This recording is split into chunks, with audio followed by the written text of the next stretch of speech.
ಕರ್ತನು ಈ ವಾರದ ಮೊದಲನೇ ದಿವಸದಲ್ಲಿ ನಾವೆಲ್ಲರೂ ಒಟ್ಟಾಗಿ ಸೇರಿ ಕರ್ತನನ್ನು ಆರಾಧಿಸುವಂತೆ ದೇವರು ಕೃಪೆ ಕೊಟ್ಟಿದ್ದಾನೆ. ಆತನ ನಾಮಕ್ಕೆ ಸ್ತೋತ್ರ. ಹಾಗೆಯೇ ನಾವು ದೇವರ ವಾಕ್ಯವನ್ನು ಈ ಸಮಯದಲ್ಲಿ ನಾವು ಲಾಲಿಸುವಂಥದ್ದು, ಕೇಳುವಂಥದ್ದು ಅದು ಪ್ರತಿಯೊಬ್ಬ ವಿಶ್ವಾಸಿಯ ಕರ್ತವ್ಯವಾಗಿದೆ ಎಂಬುವಂಥದ್ದನ್ನು ನಾವು ತಿಳ್ಕೊಂಡು ದೇವರ ವಾಕ್ಯವನ್ನು ಗಮನವಿಟ್ಟು ಗಂಭೀರದಿಂದ ನಾವು ಕೇಳಿ ಆ ವಾಕ್ಯಗಳು ನಮ್ಮ ಆತ್ಮೀಕ ಜೀವಿತಕ್ಕೆ ಹೆಚ್ಚಾದಂತ ಆಶೀರ್ವಾದವನ್ನು ನೀಡಲಿ ಎಂಬುದಾಗಿ ನಾವು ಪ್ರಾರ್ಥಿಸುತ್ತಾ ದೇವರ ವಾಕ್ಯವನ್ನು ನಾವು ಕೇಳೋಣ. ನಾವು ದೇವರ ವಾಕ್ಯವು ಒಬ್ಬ ವಿಶ್ವಾಸಿಯ ಆತ್ಮೀಕ ಜೀವಿತದ ಬೆಳವಣಿಗೆಗೆ ಹೆಚ್ಚಾದಂತ ಒಂದು ಸಹಾಯವನ್ನು ಮಾಡುವಂತ ವಾಕ್ಯವಾಗಿರುತ್ತದೆ. ದೇವರ ವಾಕ್ಯದಿಂದಲೇ ಒಬ್ಬ ವಿಶ್ವಾಸಿ ಆತನು ಆತ್ಮೀಕವಾಗಿ ಅಭಿವೃದ್ಧಿ ಹೊಂದುವಂತವನು, ಆತ್ಮೀಕವಾಗಿ ಅವನು ಬೆಳೆಯುವಂತವನು ಆಗಿದ್ದಾನೆ ಎಂಬುವಂಥದ್ದನ್ನು ನಾವು ತಿಳ್ಕೊಳ್ಳುವಂತವರಾಗಿದ್ದೇವೆ. ನಾವು ಓದಿದಂತ ವೇದ ಭಾಗದಲ್ಲಿ ಕೀರ್ತನೆ 19ನೇ ಅಧ್ಯಾಯದ 7ನೇ ವಚನದಿಂದ 14ನೇ ವಚನದವರೆಗೆ ದೇವರ ವಾಕ್ಯವು ಯಾವ ಯಾವ ರೀತಿಯಲ್ಲಿ ವಿಶ್ವಾಸಿಯನ್ನು ಪ್ರೇರೇಪಿಸಿ ಈ ಆತ್ಮೀಕ ಜೀವಿತದಲ್ಲಿ ನಡೆಸುತ್ತದೆ ಎಂಬುವಂಥದ್ದನ್ನು ನಾವು ಗ್ರಹಿಸಿಕೊಳ್ಳುವಂತವರು ನಾವು ಆಗಿದ್ದೇವೆ. ನೋಡ್ರಿ, 7ನೇ ವಚನದಲ್ಲಿ ದೇವರ ವಾಕ್ಯ ಧರ್ಮಶಾಸ್ತ್ರ ಪ್ರಾಣವನ್ನು ಅದು ಉಜ್ಜೀವಿಸ ಮಾಡುವಂಥದ್ದು ಅದು ಆಗಿದೆ. ಅಂದ್ರೆ ಇಂಗ್ಲಿಷ್ ನಲ್ಲಿ ಕನ್ವರ್ಟಿಂಗ್ ದ ಸೋಲ್ ಎಂಬ, ಅಂದ್ರೆ ಒಬ್ಬ ಮನುಷ್ಯನು ದೇವರ ಕಡೆಗೆ ತಿರುಗಿಕೊಳ್ಳಬೇಕಾದ್ರೆ ದೇವರ ವಾಕ್ಯದಿಂದಲೇ ಹೊರತು ಬೇರೆ ಇನ್ಯಾವುದರಿಂದಲೂ ಅಲ್ಲ ಎಂಬುವಂಥದ್ದನ್ನು ನಾವು ಗ್ರಹಿಸಿಕೊಳ್ಳುತ್ತೇವೆ. ದೇವರ ವಾಕ್ಯವು ವಿಶ್ವಾಸಿಯ ಆತ್ಮವನ್ನು ಅದು ಪರಿಪೂರ್ಣವಾಗಿ ಬದಲಾಯಿಸುವಂಥದ್ದು, ಪರಿಪೂರ್ಣವಾಗಿ ಆತನಿಗೆ ರಕ್ಷಣೆಯನ್ನು ನೀಡುವಂಥದ್ದು ಅದು ಆಗಿದೆ ಎಂಬುವಂಥದ್ದನ್ನು ನಾವು ನೋಡ್ತೇವೆ. ಪ್ರಾಣವನ್ನು ಉಜ್ಜೀವಿಸ ಮಾಡುವಂಥದ್ದು ಅದು ಆಗಿದೆ. ನಾವು 23ನೇ ಕೀರ್ತನೆಯಲ್ಲಿಯೂ ಕೂಡ ಅದನ್ನು ನಾವು ನೋಡ್ತೇವೆ. ಆತನು ನಮ್ಮ ಪ್ರಾಣವನ್ನು ಉಜ್ಜೀವಿಸ ಮಾಡಿ ನಮ್ಮನ್ನು ನೀತಿಯ ಮಾರ್ಗದಲ್ಲಿ ಆತನು ನಡೆಸುತ್ತಾನೆ ಎಂಬುವಂಥದ್ದನ್ನು ಕೂಡ ನಾವಲ್ಲಿ ಓದುವಂತವರು ನಾವು ಆಗಿದ್ದೇವೆ. ಹಾಗಾದ್ರೆ ದೇವರ ವಾಕ್ಯವೆಂಬ ಬೀಜ ನಮ್ಮ ಹೃದಯಗಳಲ್ಲಿ, ನಮ್ಮ ಆತ್ಮಗಳಲ್ಲಿ ಅದು ಬಿತ್ತಲ್ಪಡುವಾಗ ಅದು ಏನಾಗ್ತದೆ ನೋಡ್ರಿ, ಅದು ನಮ್ಮ ಆತ್ಮೀಕ ಜೀವಿತ ಮೊಳೆಯುವಂಥದ್ದು ಅದು ಆಗಿದೆ. ನಮ್ಮ ಆತ್ಮೀಯ ಜೀವಿತ ಅದು ಬೆಳವಣಿಗೆಗೆ ಅದು ಬರುವಂಥದ್ದು ಆಗಿದೆ ಎಂಬುದಾಗಿ ನಾವು ನೋಡ್ತೇವೆ. ಹೌದು, ನಾವು ಮತ್ತಾಯಿ ಸುವಾರ್ತೆಯಲ್ಲಿ ಕೂಡ ಅದನ್ನು ನಾವು ಓದ್ತೇವೆ 3ನೇ ಅಧ್ಯಾಯದಲ್ಲಿ. ಏನು, ದೇವರ ವಾಕ್ಯವೆಂಬ ಬೀಜ ಅದು ಒಳ್ಳೆಯ ನೆಲದ ಮೇಲೆ ಅದು ಬಿದ್ದಾಗ ಏನಾಗ್ತದೆ, 10ರಷ್ಟು 30ರಷ್ಟು 50ರಷ್ಟು ಅದು ಫಲ ಕೊಡುವಂಥದ್ದು ಅದು ಆಗಿದೆ ಎಂಬುವಂಥದ್ದನ್ನು ನಾವು ಅನೇಕರು ಏನು, ನಾನು ರಕ್ಷಣೆಯನ್ನು ಹೊಂದಿದ್ದೇನೆ, ಯಾವುದೋ ಒಂದು ಎಮೋಷನಲ್ ಫೀಲಿಂಗ್ ನಲ್ಲಿ ನನಗೆ ಕಣ್ಣೀರು ಬಂದ್ಬಿಡ್ತು, ದೇವರ ವಾಕ್ಯ ನಾನು ಬೋಧಕರು ಬೋಧಿಸ್ತಾ ಇದ್ರು ಎನ್ನುವಂತ ಏನೋ ಒಂದು ರೀತಿಯಲ್ಲಿ ಒಂದು ಭಾವನಾತ್ಮಕವಾಗಿ ವಿಷಯಗಳನ್ನು ತೆಗೆದುಕೊಂಡು ನಾನು ರಕ್ಷಣೆಯನ್ನು ಹೊಂದಿದ್ದೇನೆ ಎಂಬುವಂತ ಹೇಳುವಂತವರು ಕೂಡ ಇಲ್ಲಿ ಹೋಗ್ಲಿದ್ದ. ಆದ್ರೆ ಇಂಥವರು ಅನೇಕ ರೀತಿಗಳಲ್ಲಿ ಸಾಕ್ಷಿಗಳನ್ನು ಕೊಟ್ಟಂತವರು ಕೂಡ ಇವತ್ತಿನ ದಿವಸ ಅವರು ಈ ಒಂದು ನಂಬಿಕೆಯಲ್ಲಿ ಇಲ್ಲ. ಅಂದ್ರೆ ಅವರು ಹೇಳಿದಂತ ಸಾಕ್ಷಿಯನ್ನು ಅವರು ಅನುಸರಿಸುತ್ತಾ ಇಲ್ಲ. ಅವರು ಆ ಒಂದು ನಂಬಿಕೆಯನ್ನೇ ಬಿಟ್ಟು ಹೋದಂತವರು ಆಗಿದ್ದಾರೆ ಎಂಬ ಅನೇಕ ಎಕ್ಸಾಂಪಲ್ಗಳು ಕೂಡ ಅದು ಇದೆ. ಆದ್ರೆ ಒಬ್ಬ ವಿಶ್ವಾಸಿಯ ಜೀವಿತದಲ್ಲಿ ಇದ್ಯಾವುದು ಭಾವನಾತ್ಮಕ ಆದಂತಹ ಒಂದು ಅನುಭವ ಅಲ್ಲ. ಇದು ಹೇಗೆಂದ್ರೆ ರಕ್ಷಣೆ ಹೊಂದುವಂಥದ್ದು ಎಂಬುದಾಗಿ ಹೇಳುವಾಗ ನಾವು ಎಫೆಸ ಪತ್ರಿಕೆಯಲ್ಲಿಯೂ ಕೂಡ ಅದನ್ನು ನಾವು ನೋಡ್ತೇವೆ. ನೀವು ಸುವಾರ್ತೆ ಎಂಬ ಸತ್ಯವಾಕ್ಯಗಳನ್ನು ಕೇಳಿ ಯೇಸು ಕ್ರಿಸ್ತನ ಮೇಲೆ ನಂಬಿಕೆ ಇಡುವುದರಿಂದ ನೋಡ್ರಿ ನಿಮಗೆ ರಕ್ಷಣೆ ಉಂಟಾಗುತ್ತದೆ ಮತ್ತು ಪವಿತ್ರಾತ್ಮನು ನಿಮ್ಮ ಹೃದಯದಲ್ಲಿ ಬಂದು ಆತನು ವಾಸ ಮಾಡುವನಾಗಿದ್ದಾನೆ ಎಂಬುವಂಥದ್ದನ್ನು ನಾವು ವಾಕ್ಯದಲ್ಲಿ ಸ್ಪಷ್ಟವಾಗಿ ನಾವು ಗ್ರಹಿಸಿಕೊಳ್ಳುವಂತವರು ನಾವು ಆಗಿರುತ್ತೇವೆ. ಆದುದರಿಂದ ಈ ಒಂದು ಅನುಭವ ಪ್ರತಿಯೊಬ್ಬ ವಿಶ್ವಾಸಿಗೂ ಆಗಬೇಕು. ನಾವು ಏನೋ ಒಂದು ರೀತಿಯಲ್ಲಿ ಎಮೋಷನಲ್ ಆಗಿ ನಾನು ಮಾಗಿ ಸಭೆಗೆ ಸೇರ್ಕೊಂಡಿದ್ದು ಇದರಿಂದ ಯಾವ ಒಂದು ಪ್ರಯೋಜನ ಇಲ್ಲ ಎಂಬುವಂಥದ್ದನ್ನು ಪ್ರತಿಯೊಬ್ಬ ವಿಶ್ವಾಸಿಯು ಅದು ಗ್ರಹಿಸಿಕೊಳ್ಳಬೇಕು. ಇರ್ಲಿ ನೋಡ್ರಿ, ಎರಡನೇದಲ್ಲಿ ನಾವು ನೋಡ್ತೇವೆ ಏನದು, ಬುದ್ಧಿಹೀನರಿಗೆ ವಿವೇಕಪ್ರದವಾಗಿದೆ. ನೋಡ್ರಿ, ದೇವರ ವಾಕ್ಯ ನಾವು ಅಜ್ಞಾನಿಗಳಾಗಿದ್ದಾಗ, ನಮಗೆ ಏನು ಗೊತ್ತಿಲ್ಲದೆ ಇರುವಾಗ, ನೋಡ್ರಿ ನಾವು ಬಲಹೀನರಾಗಿರುವಾಗ ದೇವರ ವಾಕ್ಯವು ನಮ್ಮಲ್ಲಿ ಅದು ಕಾರ್ಯ ಮಾಡುವಂತದ್ದಾಗಿದೆ, ನಮಗೆ ಜ್ಞಾನವನ್ನು ಕೊಡುವಂತದ್ದಾಗಿದೆ, ನಮಗೆ ವಿವೇಕವನ್ನು ಆ ವಾಕ್ಯವು ಕೊಡುವಂತದ್ದಾಗಿದೆ ಎಂಬುವಂಥದ್ದನ್ನು ನೋಡಿ ನಾವು ವಾಕ್ಯದಲ್ಲಿ ನಾವು ನೋಡುತ್ತೇವೆ. ಮತ್ತು ನಮ್ಮ ನೋಡ್ರಿ, ನಮ್ಮ ದೇವರ ವಾಕ್ಯವು ನಮ್ಮ ಪ್ರತಿಯೊಬ್ಬ ವಿಶ್ವಾಸಿಯ ಹೃದಯದಲ್ಲಿ ಒಂದು ಒಂದು ಹರ್ಷವನ್ನು, ಒಂದು ಉಲ್ಲಾಸವನ್ನು, ಸಂತೋಷವನ್ನು ಉಂಟು ಮಾಡುವಂಥದ್ದು ಅದಾಗಿದೆ. ಅದನ್ನು ಅನುಭವಿಸಿದವರಿಗೆ ಗೊತ್ತು. ವಿಶ್ವಾಸಿಗಳು ದೇವರ ವಾಕ್ಯದಲ್ಲಿ ಅವರು ನಿರತರಾಗಿ ಅದನ್ನು ಧ್ಯಾನಿಸುತ್ತಾ ಅದರಲ್ಲಿ ಹೆಚ್ಚಾದಂತ ಅನುಭವವನ್ನು ಪಡೆದುಕೊಂಡು ದೇವರ ವಾಕ್ಯವನ್ನು ತಮ್ಮ ಹೃದಯಗಳಲ್ಲಿ ತುಂಬಿಸಿಕೊಂಡು ಜೀವಿಸುತ್ತಾ ಆ ವಾಕ್ಯಗಳನ್ನು ಇತರರಿಗೆ ಹಂಚುತ್ತಾ ಈ ವಿಶ್ವಾಸ ಜೀವಿತದಲ್ಲಿ ಬೆಳೆಯುತ್ತಾ ಮುನ್ನಡೆಯುವಾಗ ನೋಡ್ರಿ, ಅವರು ಹೆಚ್ಚು ರೀತಿಯಲ್ಲಿ ಕರ್ತನಲ್ಲಿ ಸಂತೋಷ ಪಡುವಂತವರು ಅವರಾಗಿದ್ದಾರೆ. ಅವರು ಕರ್ತನಲ್ಲಿ ಅವರು ಹರ್ಷಗೊಳ್ಳುವಂತವರು ಅವರಾಗಿದ್ದಾರೆ ಎಂಬುವಂಥದ್ದನ್ನು ನಾವು ಮತ್ತು ದೇವರ ವಾಕ್ಯವು ವಿಶ್ವಾಸಿಗಳ ಕಣ್ಣನ್ನು ಅದು ತೆರೆಸುವಂತದ್ದಾಗಿದೆ. ವಿಶ್ವಾಸಿಗಳ ಕಣ್ಣನ್ನು ಕಳೆಗೊಳಿಸುವಂಥದ್ದು ಅದಾಗಿದೆ ಎಂಬುವಂಥದ್ದು ನೋಡಿ. ಹೌದು, ಯಾಕಂದ್ರೆ ದೇವರ ವಾಕ್ಯದಿಂದಲೇ ನೋಡ್ರಿ ನಮಗೆ ಉತ್ತೇಜನ, ದೇವರ ವಾಕ್ಯದಿಂದ ನಮಗೆ ಸ್ಫೂರ್ತಿ, ದೇವರ ವಾಕ್ಯದಿಂದ ನಮಗೆ ಆತ್ಮೀಕವಾದಂತ ಅನುಭವ ಅದು ಸಿಗುವಂತದ್ದಾಗಿದೆ. ಇಲ್ಲದೆ ಹೋದ್ರೆ ಸಿಗೋದಿಲ್ಲ. ನೀವು ಚರ್ಚಿಗೆ ಬರ್ಬೋದು, ರೊಟ್ಟಿ ಮುರಿಬಹುದು, ಆರಾಧನೆ ಮಾಡ್ಬೋದು, ಅಥವಾ ವಿಶ್ವಾಸಗಳ ಒಂದು ಸಹವಾಸದಲ್ಲಿ, ಒಂದು ಒಡನಾಟದಲ್ಲಿ ನೀವು ಇದ್ದು ಹಾಗೆ ಸೂಪರ್ಫಿಷಿಯಲ್ ಆಗಿ ನೀವು ಹೋಗ್ಬಿಡ್ಬೋದು. ಆದ್ರೆ ದೇವರ ವಾಕ್ಯವನ್ನು ಧ್ಯಾನಿಸದ, ದೇವರ ವಾಕ್ಯವನ್ನು ನಿಮ್ಮ ಜೀವಿತದಲ್ಲಿ ಅದನ್ನು ಹೆಚ್ಚಾಗಿ ಜೀರ್ಣಿಸಿಕೊಂಡು ನಿಮ್ಮ ಹೃದಯದಲ್ಲಿ ಅಳವಡಿಸಿಕೊಂಡು ಜೀವಿಸದೇ ಹೋದ್ರೆ ಈ ಅನುಭವಗಳು ನಮಗೆ ಆಗೋದಿಲ್ಲ. ನಮ್ಮ ಕಣ್ಣುಗಳನ್ನು ತೆರೆಸಿ ಧರ್ಮಶಾಸ್ತ್ರದ ಅನೇಕ ಸತ್ಯಾಂಶಗಳನ್ನು, ದೇವರ ವಾಕ್ಯದ ಬೋಧನೆಯ ಸತ್ಯಾಂಶಗಳನ್ನು ನಾವು ತಿಳ್ಕೊಳ್ಳಿಕ್ಕೆ ನಮಗೆ ಆಗದೆ ಹೋಗುವಂತ ಪರಿಸ್ಥಿತಿ ನಮಗೆ ಉಂಟಾಗುತ್ತದೆ. ಆದ್ರಿಂದ ನೋಡ್ರಿ, ದೇವರ ವಾಕ್ಯ ಏನ್ ಮಾಡ್ತದೆ? ನಮ್ಮ ಮನಸ್ಸನ್ನು ಹರ್ಷಪಡಿಸುತ್ತದೆ ಮತ್ತು ನಮ್ಮ ಕಣ್ಣುಗಳನ್ನು ಅದು ಕಳೆಗೊಳಿಸುವಂಥದ್ದು ಅದು ಆಗಿರುತ್ತದೆ ಎಂಬುದಾಗಿ ನೋಡ್ತೇವೆ. ಮತ್ತು ನೋಡ್ರಿ, ದೇವರ ವಾಕ್ಯ ಅದೇನಾಗಿದೆ? ಬಂಗಾರಕ್ಕಿಂತಲೂ ಅಪರಂಚಿಗಿಂತಲೂ ಅದು ಅಪೇಕ್ಷಿಸತಕ್ಕದ್ದಾಗಿದೆ ಅಂತೇನು. ಎಷ್ಟೇ ಚಿನ್ನ ಬೆಳ್ಳಿ ಏನೇ ಒಂದು ಬಹಳ ಬೆಲೆ ಬಾಳ್ತಕ್ಕಂತ ವಜ್ರ ವೈಡೂರ್ಯಗಳು ಏನೇ ಇದ್ದರೂ ಕೂಡ ನೋಡ್ರಿ, ವಿಶ್ವಾಸಿಗೆ ಅವು ಯಾವುವು ಅವು ಇಂಪಾರ್ಟೆಂಟ್ ಅಲ್ಲ. ಆದ್ರೆ ದೇವರ ವಾಕ್ಯವು ವಿಶ್ವಾಸಿಗೆ ಬಂಗಾರಕ್ಕಿಂತಲೂ ಅಪರಿಂಚಿಗಿಂತಲೂ ಅಪೇಕ್ಷಿಸತಕ್ಕವುಗಳಾಗಿವೆ ಎಂಬುದನ್ನು ನೋಡ್ರಿ, ವಿಶ್ವಾಸಿ ತಿಳ್ಕೊಳ್ಳುವಂಥದ್ದು ಅದು ಅವಶ್ಯಕ ಅದು ಆಗಿದೆ. ಮತ್ತು ಇನ್ನೊಂದು ಅಂಶ, ಅವು ಜೇನಿಗಿಂತಲೂ, ಶೋಧಿಸಿದ ಜೇನು ತುಪ್ಪಕ್ಕಿಂತಲೂ ಸಿಹಿಯಾಗಿವೆ ಎಂಬುದು. ದೇವರ ವಾಕ್ಯವನ್ನು ಎಷ್ಟರ ಮಟ್ಟಿಗೆ ನಾವು ಪ್ರೀತಿ ಮಾಡ್ತೇವೆ, ದೇವರ ವಾಕ್ಯವನ್ನು ಎಷ್ಟರ ಮಟ್ಟಿಗೆ ನಾವು ಆಹಾರವಾಗಿ ಅದನ್ನು ಸೇವಿಸುತ್ತಿದ್ದೇವೆ ಎಂಬುವಂಥದ್ದನ್ನು ನಾವು ಗ್ರಹಿಸಿಕೊಳ್ಳಬೇಕಾಗ್ತದೆ. ನೋಡ್ರಿ, ಯೆರೆಮೀಯ 15ನೇ ಅಧ್ಯಾಯ 16ನೇ ವಚನದಲ್ಲಿ ಅಲ್ಲಿ ಹೇಳುವಂತ ಒಂದು ಮಾತನ್ನು ನೋಡ್ರಿ. ಯೆರೆಮೀಯ 15ನೇ ಅಧ್ಯಾಯ 16ನೇ ವಚನದಲ್ಲಿ ನೋಡ್ರಿ, ಅಲ್ಲಿ ಪ್ರವಾದಿ ಹೇಳ್ತಕ್ಕಂಥ ಮಾತು, ನನಗೆ ದೊರೆತ ನಿನ್ನ ಮಾತುಗಳನ್ನು ಆಹಾರ ಮಾಡಿಕೊಂಡೆನು, ನಿನ್ನ ನುಡಿಗಳು ನನಗೆ ಹರ್ಷವು ಹೃದಯಾನಂದವು ಆದವು ಎಂಬುದಾಗಿ. ಅಂದ್ರೆ ನಿನ್ನ ವಾಕ್ಯವನ್ನು ನಾನು ಆಹಾರವನ್ನಾಗಿ ನಾನು ಮಾಡ್ಕೊಂಡಿದ್ದೇನೆ. ಏನದು ಆಹಾರ? ನಾವು ದಿನಕ್ಕೆ 3 ಆವರ್ತಿ ಊಟ ಮಾಡ್ತೀವಲ್ಲ, ಅದು 4 ಸರಿ ಊಟ ಮಾಡ್ತಾರೆ. ಅಂದ್ರೆ ಆಹಾರ ಅಂದ್ರೆ ಆತ್ಮೀಕ ಆಹಾರ ಅದು ವಿಶ್ವಾಸಿಗೆ ಬೇಕು. ಆಗಲೇ ಅವನು ವಿಶ್ವಾಸ ಜೀವಿತದಲ್ಲಿ ಬೆಳವಣಿಗೆ ಹೊಂದಲು, ಅಭಿವೃದ್ಧಿ ಹೊಂದಲು ಸಾಧ್ಯವಾಗುತ್ತದೆ ಎಂಬುವಂಥದ್ದನ್ನು ಒಬ್ಬ ವಿಶ್ವಾಸಿ ತಿಳ್ಕೊಳ್ಳುವಂಥದ್ದು ನೋಡ್ರಿ ಅವಶ್ಯಕ ಅದು ಆಗಿದೆ. ಮತ್ತೆ ನಾವು ಇನ್ನೊಂದು ಅಂಶವನ್ನು ನಾವಲ್ಲಿ ನೋಡಿದೆವು. ಏನದು?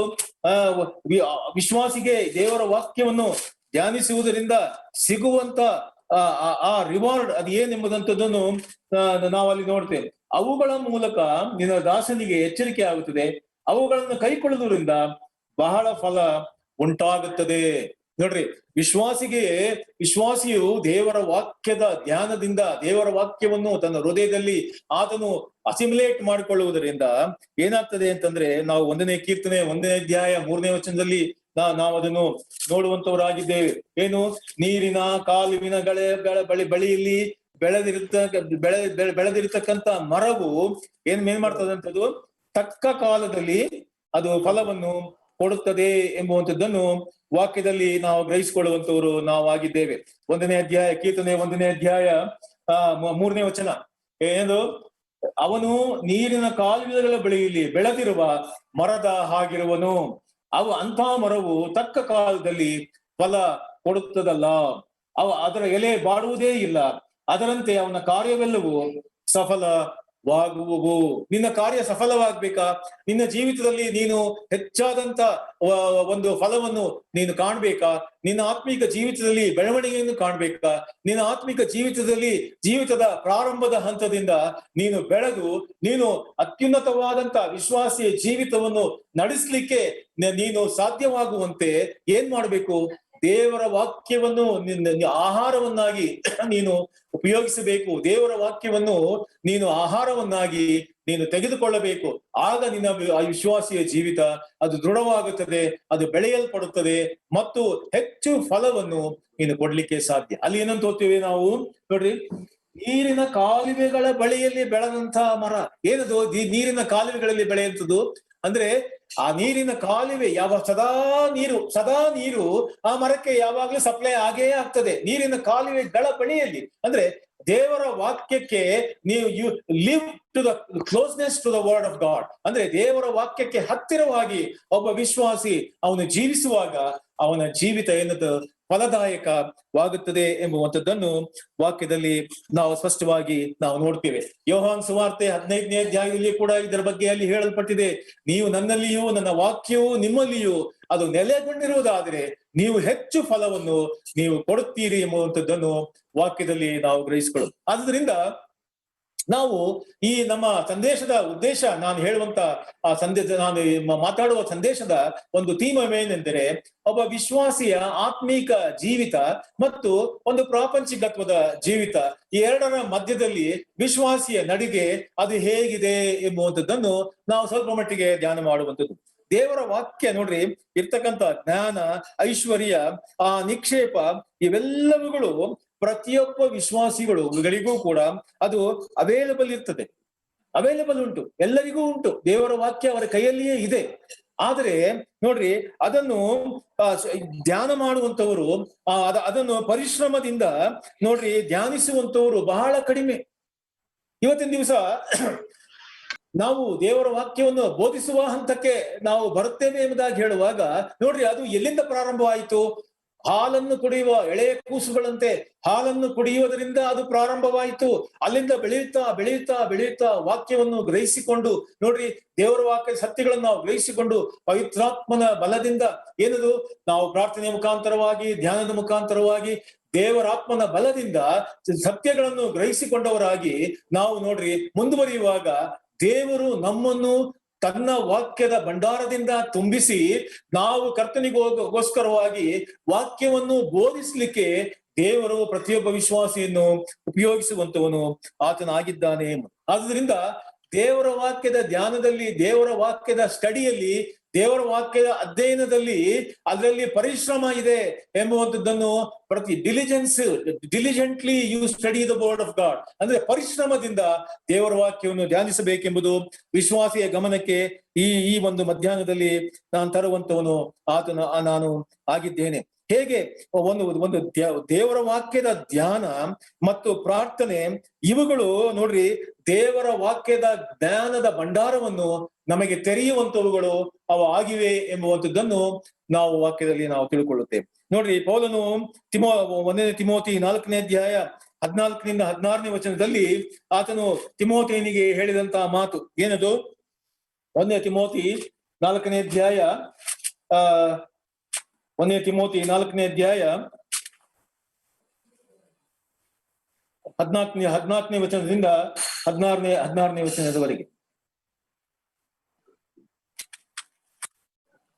ಯಾರಾದ್ರೂ ಸಿಕ್ಕಿದವರು ಓದ್ಬೋದು.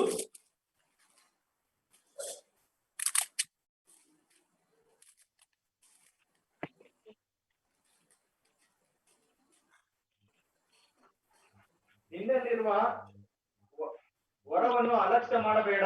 ಸಭೆ ಹಿರಿಯರು ಪ್ರವಾದನೆಯ ಸಹಿತವಾಗಿ ನಿನ್ನ ಮೇಲೆ ಆಚರಿಸುತ್ತಾಗ ಅದು ನಿನಗೆ ಕೊಡಲ್ಪಟ್ಟಿತ್ತಲ್ಲ. ಈ ಕಾರ್ಯಗಳನ್ನು ಸಾಧಿಸಿಕೊಳ್ಳುವುದರಲ್ಲಿ ಆಸಕ್ತನಾಗಿರು. ಇದರಿಂದ ನಿನ್ನ ಅಭಿವೃದ್ಧಿಯು ಎಲ್ಲರಿಗೂ ಪ್ರಸಿದ್ಧವಾಗುವುದು. ನಿನ್ನ ಎಲ್ಲಾ ವಿಷಯದಲ್ಲಿಯೂ ನಿನ್ನ ಉಪದೇಶದ ವಿಷಯದಲ್ಲಿಯೂ ಎಚ್ಚರಿಕೆಯಾಗಿರು. ನೀನು ಈ ಕಾರ್ಯಗಳಲ್ಲಿ ನಿರತನಾಗಿರು. ಹೀಗಿರುವುದರಿಂದ ನಿನ್ನನ್ನು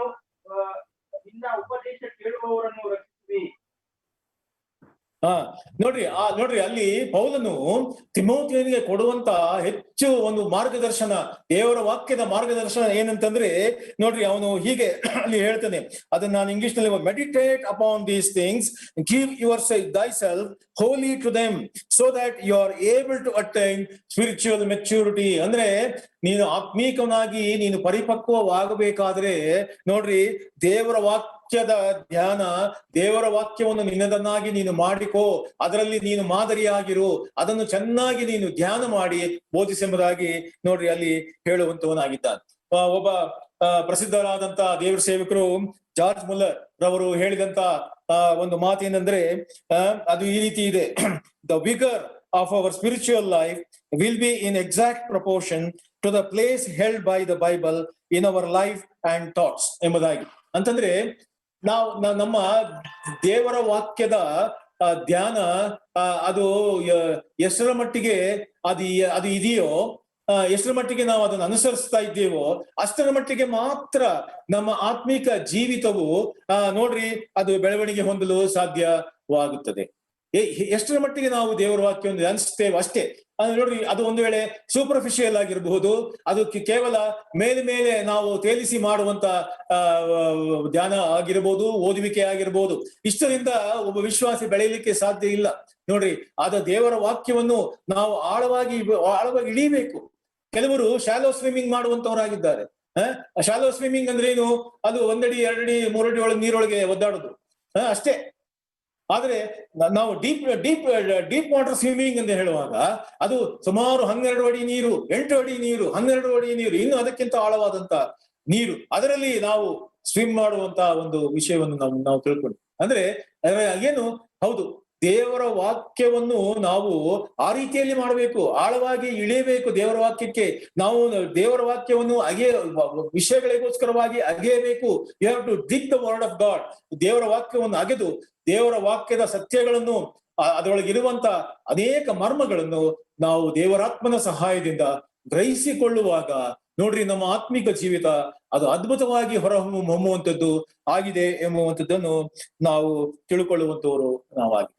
ಒಂದು ಸಾರಿ ಒಬ್ಬ ಸಂಡೇ ಸ್ಕೂಲ್ ಟೀಚರ್, ಅವನು ಮಾಡರ್ನಿಸ್ಟ್ ಸಂಡೇ ಸ್ಕೂಲ್ ಟೀಚರ್, ಅವನು ಮಕ್ಕಳಿಗೆ ಬೋಧನೆ ಮಾಡುವಾಗ ಅವನು ಹೇಳ್ತಾ ಬಂದನಂತೆ, ನೋಡ್ರಿ ಇಸ್ರಾಯೇಲ್ಯರನ್ನು ಮೋಶೆಯು ಆ ಒಂದು ಐಗುಪ್ತ ದೇಶದಿಂದ ಬಿಡಿಸಿ ಅವರನ್ನು ಹೊರ ಕರ್ಕೊಂಡು ಬಂದು ಆ ಕೆಂಪು ಸಮುದ್ರವನ್ನು ದಾಟಿಸಿದಾಗ ಅಲ್ಲಿ ಏನು ಆ ಸಮುದ್ರ ಅಲ್ಲೇನು ಅದ್ಭುತ ಕಾರ್ಯ ಏನು ನಡೆಯಲಿಲ್ಲ.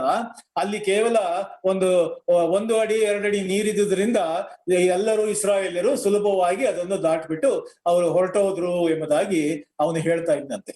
ಆಗ ಒಂದು ಸಣ್ಣ ಹುಡುಗಿ ಹಿಂದಿನಿಂದ ಎದ್ದು ನಿಂತು ಪ್ರೈಸ್ ದ ಲಾರ್ಡ್ ಎಂಬುದಾಗಿ ಹೇಳಿದ್ಲು. ಆಗ ಅವನಿಗೆ ಆ ಸಂಡೇ ಸ್ಕೂಲ್ ಟೀಚರ್ಗೆ ತುಂಬಾ ಸಿಟ್ಟು ಬಂದು ಅವನು ಕೇಳಿದಂತೆ, what is there to praise the Lord? ಏನು ದೇವರಿಗೆ ಸ್ತೋತ್ರ ಸಲ್ಲಿಸುವಂತ ವಿಷಯ ಅಲ್ಲಿ ಏನಿದೆ ಎಂಬುದಾಗಿ ಹೇಳಿದಾಗ ಆ ಹುಡುಗಿ ಹೇಳಿದ್ಲಂತೆ, I am praising the Lord because our great God could destroy the entire Egyptian army in that 1 foot of water ಎಂಬುದಾಗಿ ಅವಳು ಹೇಳಿದ್ರು. 1 ಅಡಿ ನೀರಿದ್ರೂ ಕೂಡ ನನ್ನ ರಕ್ಷಕ, ನನ್ನ ತಂದೆಯಾದ ದೇವರು, ಸರ್ವಶಕ್ತನಾದ ದೇವರು ಆ ಐಗುಪ್ತರೆಲ್ಲರನ್ನು ಅದೇ ನೀರಿನಲ್ಲಿ ಅವರನ್ನು ಮುಳುಗಿಸಿ ಸಾಯಿಸಿದ್ನಲ್ಲ ಎಂಬುದಾಗಿ, ನಾಶಪಡಿಸಿದ್ನಲ್ಲ ಎಂಬುದಾಗಿ ಅವಳು ಹೇಳಿದ್ರೆ, ಆ ಸಣ್ಣ ಹುಡುಗಿಗೆ ನೋಡ್ರಿ ಇರುವಂತ ವಾಕ್ಯದ ಜ್ಞಾನ, ವಾಕ್ಯದ ಮೇಲೆ ಇರ್ತಕ್ಕಂಥ ನಂಬಿಕೆ, ವಾಕ್ಯದ ಮೇಲೆ ಇರ್ತಕ್ಕಂಥ ಆ ಒಂದು ಅವಳ ಅನುಭವ ನೋಡ್ರಿ ಅಲ್ಲಿ ನಾವು ನೋಡುವಂತವರಾಗಿ. ಆದ್ರಿಂದ ನಾವು ಕೇವಲ ನಮ್ಮ ಜೀವಿತದಲ್ಲಿ ಒಂದು ಸೂಪರ್ಫಿಷಿಯಲ್ ಅಂತ ದೇವರ ವಾಕ್ಯ ಓದುವಿಕೆಯಾಗಲಿ ಧ್ಯಾನವಾಗಲಿ ನಾವು ಮಾಡುತ್ತಾ ಬಂದಿರೋದಾದ್ರೆ ಅದರಿಂದ ಯಾವ ರೀತಿಯ ಆತ್ಮಿಕ ಬೆಳವಣಿಗೆಗೆ ಅದು ಸಹಾಯವನ್ನು ಮಾಡುವುದಿಲ್ಲ ಎಂಬುವಂಥದ್ದನ್ನು ನಾವು ಗ್ರಹಿಸಿಕೊಂಡು ನಾವು ಆಳವಾದ ಸತ್ಯವೇದದ ಧ್ಯಾನಕ್ಕೋಸ್ಕರವಾಗಿ ನಾವು ಇಳಿಯಬೇಕು. ಆಳವಾಗಿ ವಾಕ್ಯವನ್ನು ಓದಿ ಧ್ಯಾನಿಸಿ ದೇವರಾತ್ಮನ ಸಹಾಯದಿಂದ ನೋಡ್ರಿ ನಾವು ಗ್ರಹಿಸಿಕೊಂಡವರಾಗಿ ನಮ್ಮ ಆತ್ಮೀಕ ಜೀವನವನ್ನು ನಾವು ನಡೆಸುವಂಥದ್ದು ಬಹಳ ಅಮೂಲ್ಯವಾದಂತ ವಿಷಯ ಅದು ಆಗಿರುತ್ತದೆ. ಅಪೊಸ್ತಲನಾದಂತ ಪೌಲನು ಆತನ ಕೊರಿಂಥ ಸಭೆಯೊಂದಿಗೆ ಮಾತನಾಡುವಾಗ, ಕೊರಿಂಥ ಸಭೆಯವರು ಎಷ್ಟೋ ವರ್ಷಗಳಿಂದ ಕ್ರೈಸ್ತರಾಗಿದ್ರು. ಅವರು ಎಲ್ಲಾ ರೀತಿಯಲ್ಲಿ ಸಭೆಗೆ ಹೋಗ್ತಾ ಇದ್ರು, ಎಲ್ಲ ವಿಧಿ ವಿಚಾರಗಳನ್ನು ಅವರು ಮಾಡ್ತಾ ಇದ್ರು. ಎಷ್ಟೋ ವರ್ಷಗಳಾಗಿತ್ತು, 10, 20, 40, 50 ವರ್ಷ ಆಗಿರಬಹುದು ಕ್ರೈಸ್ತರಾಗಿ. ಆದರೆ ಅವರ ಜೀವಿತದಲ್ಲಿ ನೋಡ್ರಿ ಆತ್ಮೀಕವಾದಂತ ಬೆಳವಣಿಗೆ, ಆತ್ಮೀಕ ಅಭಿವೃದ್ಧಿ ಅವರ ಜೀವಿತದಲ್ಲಿ ಅದು ಇರಲಿಲ್ಲ. ಅದಕ್ಕೆ ಪೌಲನು ನೋಡ್ರಿ, ಅಲ್ಲಿ ಅವನು ಒಂದನೇ ಕೊರಿಂಥದಲ್ಲಿ 3ನೇ ಅಧ್ಯಾಯದಲ್ಲಿ ಪೌಲನು ಮಾತನಾಡುವಾಗ ಆ ಕೊರಿಂಥದವರ ಸಂಗಡ ಹೇಳುವಂತ ಅಂಶ ಏನಂದ್ರೆ, ನೋಡ್ರಿ ಅಲ್ಲಿ ನಾವು ಓದ್ತೀವದನ್ನ. ಪೌಲನು ಅಲ್ಲಿ ಮಾತನಾಡುವಾಗ ಅವನು ಹೇಳುವಂತ ಅಂಶ, ಸಹೋದರರೇ, ನಾನಂತೂ ದೇವರಾತ್ಮನಿಂದ ನಡೆಸಿಕೊಳ್ಳುವವರೆಗೆ ತಕ್ಕಂತೆ ನಿಮ್ಮ ಸಂಗಡ ಮಾತನಾಡಲಾರದೆ, ಪ್ರಾಪಂಚಿಕರು, ಕ್ರಿಸ್ತನ ವಿಷಯದಲ್ಲಿ ಎಳೆಗೂಸುಗಳು ಆಗಿರುವಂತವರಿಗೆ ತಕ್ಕಂತೆ ನಿಮ್ಮ ಸಂಗಡ ಮಾತಾಡಬೇಕಾಯಿತು. ಅಂತಂದ್ರೆ ವಿಶ್ವಾಸಿಯ ಜೀವಿತ ಒಂದು ಕಡೆ ಪ್ರಾಪಂಚಿಕತೆ ಅದು ಅದು ಅದು ಅದು ಯಾವಾಗಲೂ ಇರುವಂತದ್ದನ್ನು ನಾವು ನೋಡುವಂತವರಾಗಿದ್ದೇವೆ. ನೋಡ್ರಿ, ಅಂದ್ರೆ ಒಬ್ಬ ಪ್ರಾಪಂಚಿಕನಾದ ವಿಶ್ವಾಸಿಗೆ ಆತ್ಮೀಕ ವಿಷಯಗಳನ್ನು ಆ ಒಂದು ಆತ್ಮೀಕ ಆ ದೇವರಾತ್ಮನಿಂದ ನಡೆಸಲ್ಪಡುವಂತ ವಿಶ್ವಾಸಿಯೊಂದಿಗೆ ಮಾತನಾಡುವಂತೆ ಮಾತನಾಡ್ಲಿಕ್ಕೆ ಅದು ಸಾಧ್ಯವಾಗುವುದೇ ಇಲ್ಲ. ಇನ್ನೂ ಎಳೆಗೂಸಿದಂತ ವಿಷಯ, ಇನ್ನೂ ಹೆಚ್ಚಿನ ರೀತಿಯಲ್ಲಿ ಅವರು ಲೋಕದವರಾಗಿ ಜೀವಿಸ್ತಾ ಇರುವಂತ ಸ್ಥಿತಿ ಆ ಕೊರಿಂಥ ನೋಡ್ರಿ ಆ ಜನರಲ್ಲಿ ನೋಡ್ರಿ ಅವರಲ್ಲಿ ಇತ್ತು. ಯಾಕೆಂದ್ರೆ ಅವರಲ್ಲಿ ಆ ಶಾರೀರಿಕ ಸ್ವಭಾವ ಅವರಲ್ಲಿ ಇತ್ತು, ಇನ್ನೂ ಅದು ಹಳೆಯ ಸ್ವಭಾವ ಅವರಲ್ಲಿ ಉಳಿದುಕೊಂಡಿತ್ತು. ಅದು ಯಾವಾಗಲೂ ಎದ್ದು ಕಾರ್ಯವನ್ನು ಅದು ಮಾಡುವಂಥದ್ದು ಅದಾಗಿತ್ತು. ನೋಡ್ರಿ, ಅವರ ಜೀವಿತ, ಅವರಿಗೆ ಎಕ್ಸ್ಪೀರಿಯನ್ಸ್ ಇದೆ, ಕ್ರೈಸ್ತರಾಗಿದ್ದಾರೆ, ಅವರಿಗೆ ಎಷ್ಟೋ ರೀತಿಯ ಅನುಭವ ಬಂತು. ಆದ್ರೆ ನಿಜವಾದಂತ ಕ್ರಿಸ್ತಿಯ ಅನುಭವ ಇಲ್ಲ, ವಾಕ್ಯದ ಅನುಭವ ಇಲ್ಲ, ವಾಕ್ಯದಲ್ಲಿ ಬೆಳವಣಿಗೆ ಇಲ್ಲ. ನೋಡ್ರಿ, ಈ ರೀತಿಯ ಒಬ್ಬ ಕ್ರೈಸ್ತರ ಒಂದು ಎಕ್ಸಾಂಪಲ್ ಅನ್ನು ಅಲ್ಲಿ ನಾವು ನೋಡುವಂತವರು ನಾವು ಆಗಿದ್ದೇವೆ. ನೋಡ್ರಿ, ಆದ್ರೆ ಒಬ್ಬ ಯಥಾರ್ಥವಾದಂತ ವಿಶ್ವಾಸಿ ಅವನು ಏನ್ ಮಾಡ್ತಾನೆ ಗೊತ್ತಾ? ನೋಡ್ರಿ, ಅಲ್ಲಿ ಎರಡನೇ ಅಧ್ಯಾಯ 14ನೇ ವಚನ ಓದ್ರಿ. 2ನೇ ಅಧ್ಯಾಯ 1ನೇ ಕೊರಿಂಥ 2ನೇ ಅಧ್ಯಾಯ 14ನೇ ವಚನದಲ್ಲಿ ನಾವು ಓದ್ತೀವಿ. ಏನಂತೆ? ಪ್ರಾಕೃತ ಮನುಷ್ಯನು ದೇವರಾತ್ಮನ ವಿಷಯಗಳನ್ನು ಬೇಡವೆನ್ನುತ್ತಾನೆ, ಅವು ಅವನಿಗೆ ಹುಚ್ಚು ಮಾತಾಗಿದ್ದ ತೋರುತ್ತದೆ. ಅವು ಆತ್ಮ ವಿಚಾರದಿಂದ ತಿಳಿಯತಕ್ಕದು ಆಗಿಲ್ಲಾಗಿ ಅವನು ಅವುಗಳನ್ನು ಗ್ರಹಿಸಲಾರನು.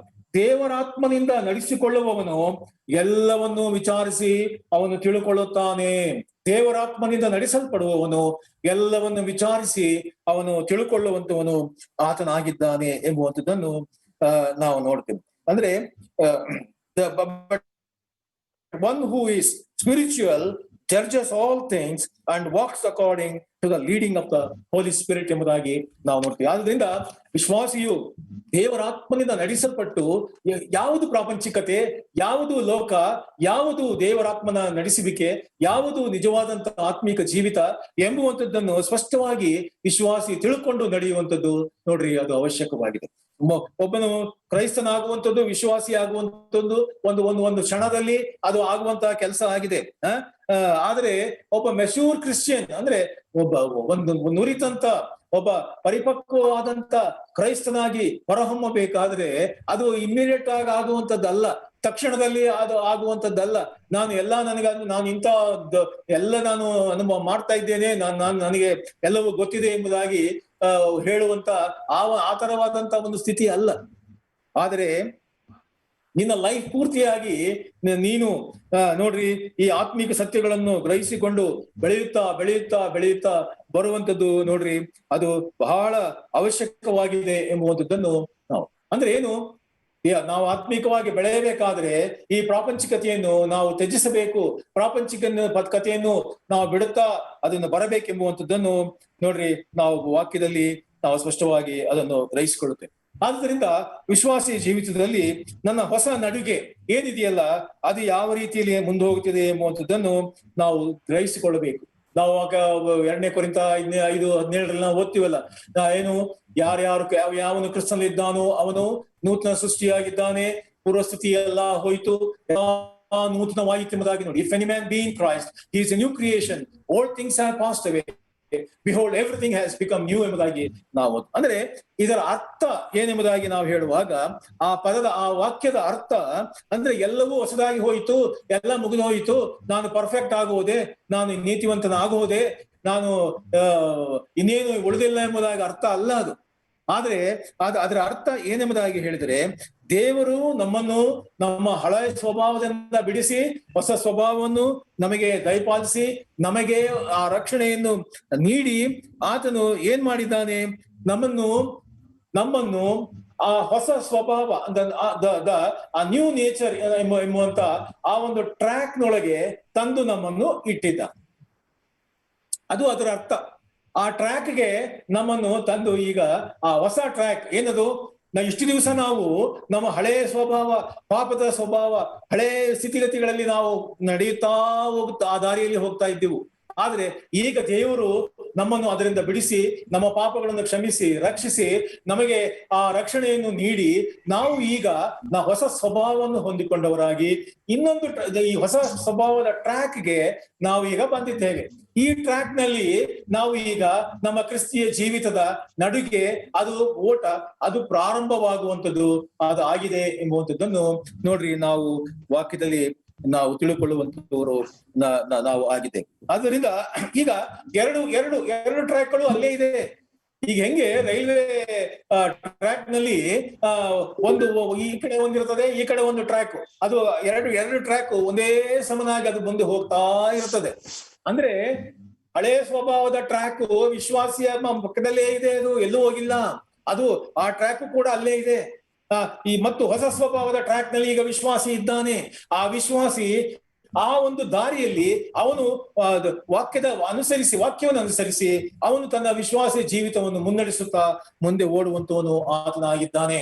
ನೋಡ್ರಿ, ಈ ನಾವು ವಾಕ್ಯದಲ್ಲಿ ನಾವು ಓದ್ತೀವಿ ಏನದು, ಒಂದೇ ಕೀರ್ತನೆಗಳು 119ನೇ ಕೀರ್ತನೆ 105ನೇ ವಚನದಲ್ಲಿ ಏನದು ನಾವು ಓದುತ್ತೇವೆ, ನಿನ್ನ ವಾಕ್ಯವು ನನ್ನ ಕಾಲಿಗೆ ದೀಪವು, ನನ್ನ ದಾರಿಗೆ ಬೆಳಕು ಅದು ಆಗಿದೆ.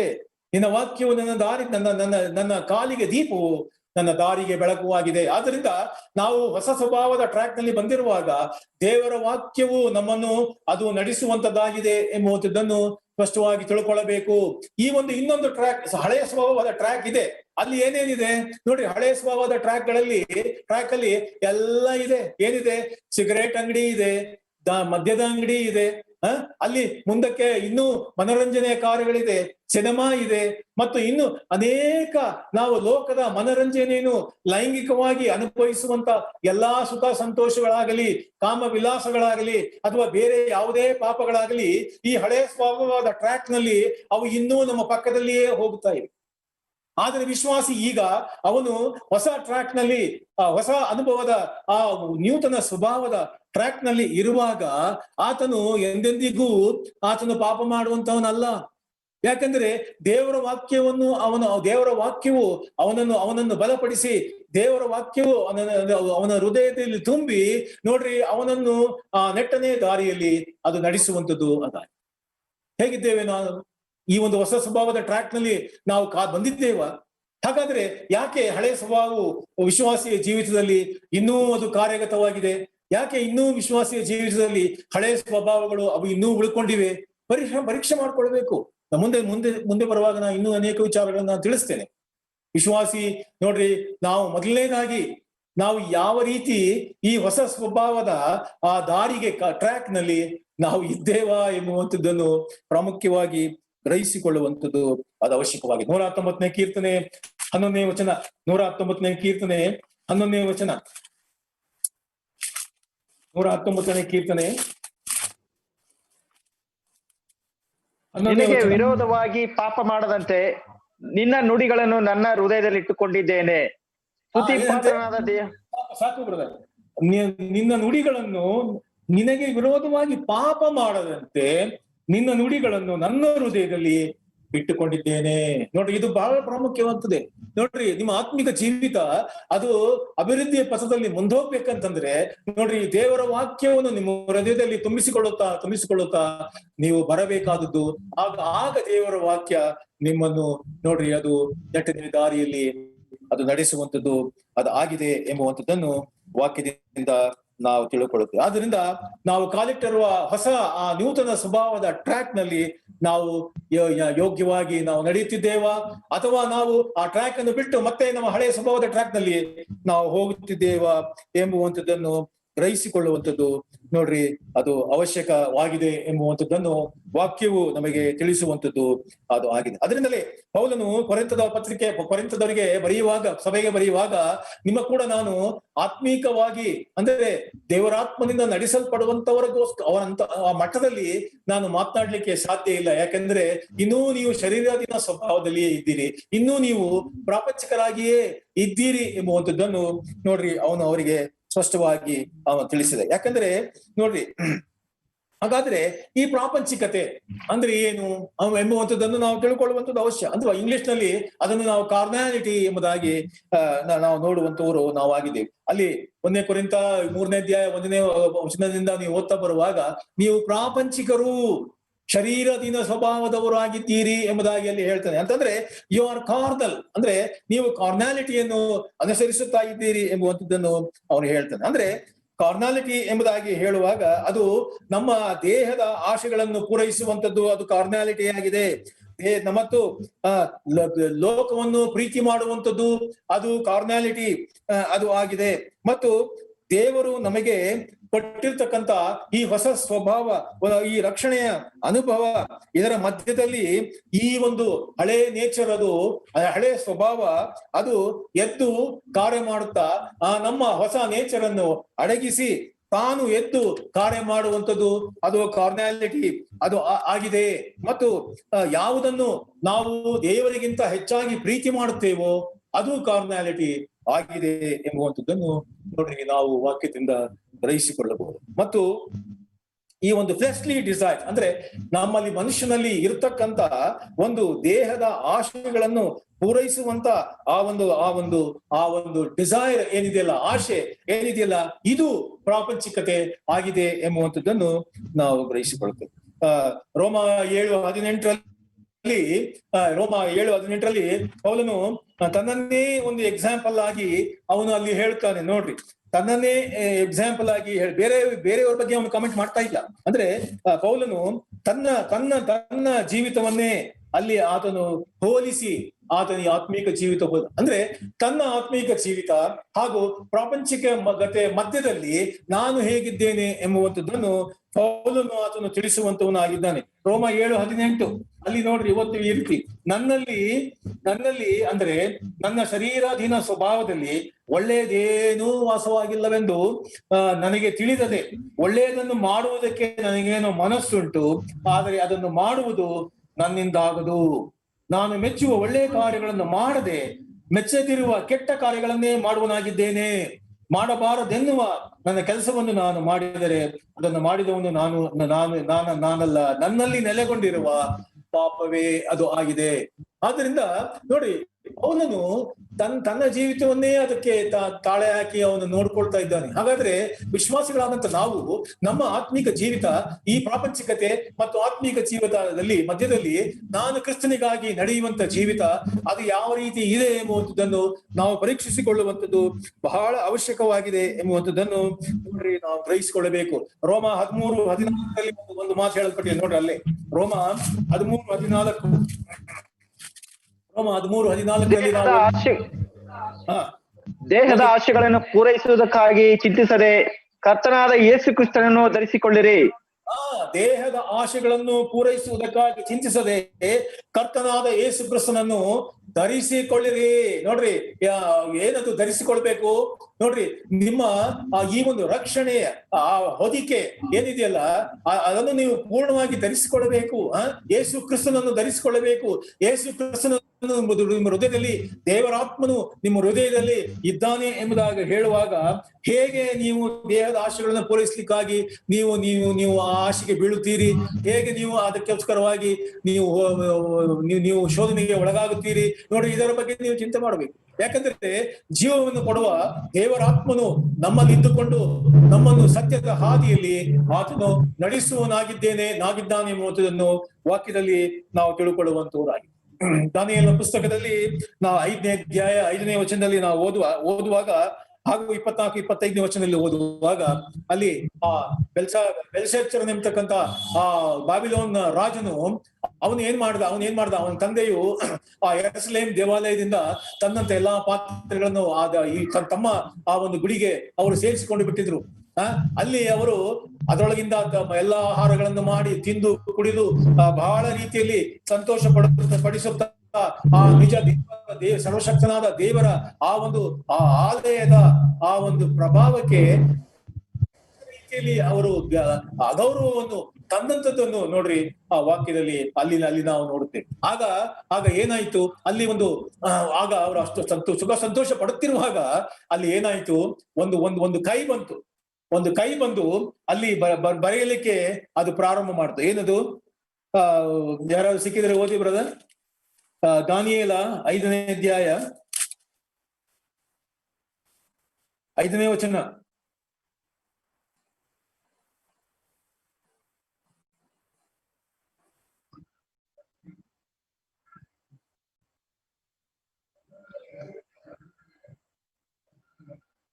ಸಾಕು ಸಾಕು ಏನದು? ಸಾಕು. ಏನದು ನೋಡ್ರಿ, ಒಂದು ಕೈ ಬರಹ ಬಂದು ದೀಪಸ್ತಂಭದ ಎದುರಿಗೆ ಅರಮನೆಯ ಸುಣ್ಣದ ಗೋಡೆಯ ಮೇಲೆ ಬರಹ ಬರೆದವು ಅಂತಂದ್ರೆ, ದೀಪ ಸ್ತಂಭ ಉಂಟು, ಬೆಳಕುಂಟು, ಮತ್ತು ಸುಣ್ಣದ ಬಿಳಿಯಾದಂತ ಆ ಸುಣ್ಣದ ಗೋಡೆ ಅಲ್ಲಿ ಇದೆ. ಏನು ಅವರ ಆ ಕೈ ಬರಹದ ಬರೆಯತಕ್ಕಂತ ವಿಷಯ ಅಲ್ಲಿ ಚೆನ್ನಾಗಿ ಕಾಣಬೇಕು, ಎಲ್ಲವೂ ಕಾಣಬೇಕು. ಏನದು? ನಾವು 24-25ನೇ ವಚನಕ್ಕೆ ನಾವು ಅಲ್ಲಿ ಬರುವಾಗ ಅಲ್ಲಿ ನಾವು ಓದ್ತೇವೆ. ಏನದು? ನೀನು 24-25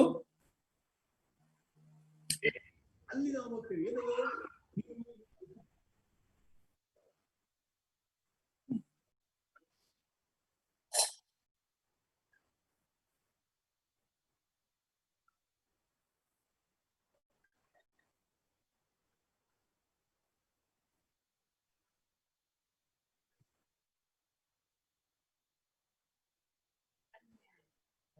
ಸಾಕು ಬ್ರದರ್,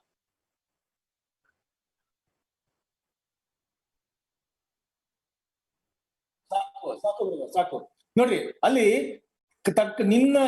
ನೀನು ತಕ್ಕಡಿಯಲ್ಲಿ ತೂಗಲ್ಪಟ್ಟು ಕಡಿಮೆಯಾಗಿ ಕಂಡು ಬಂದಿದ್ದೀ ಅಂದ್ರೆ, ನೋಡ್ರಿ ದೇವರು ನಮ್ಮ ಆತ್ಮಿಕ ಜೀವಿತಕ್ಕೆ ಸುಣ್ಣದ ಗೋಡೆಯೋಪಾದಿಯಲ್ಲಿ ದೀಪಸ್ತಂಭದ ಮುಂದೆ ಆತನು ನಾವು ಕತ್ತಲೆಯಲ್ಲಿ ಮಾಡುವಂತ ಕೆಲಸಗಳನ್ನು ಆತನು ಬೆಳಕಿನಲ್ಲಿ ಆತನು ತೋರಿಸಿಕೊಡುವಂತವನು ಆತನಾಗಿದ್ದಾನೆ.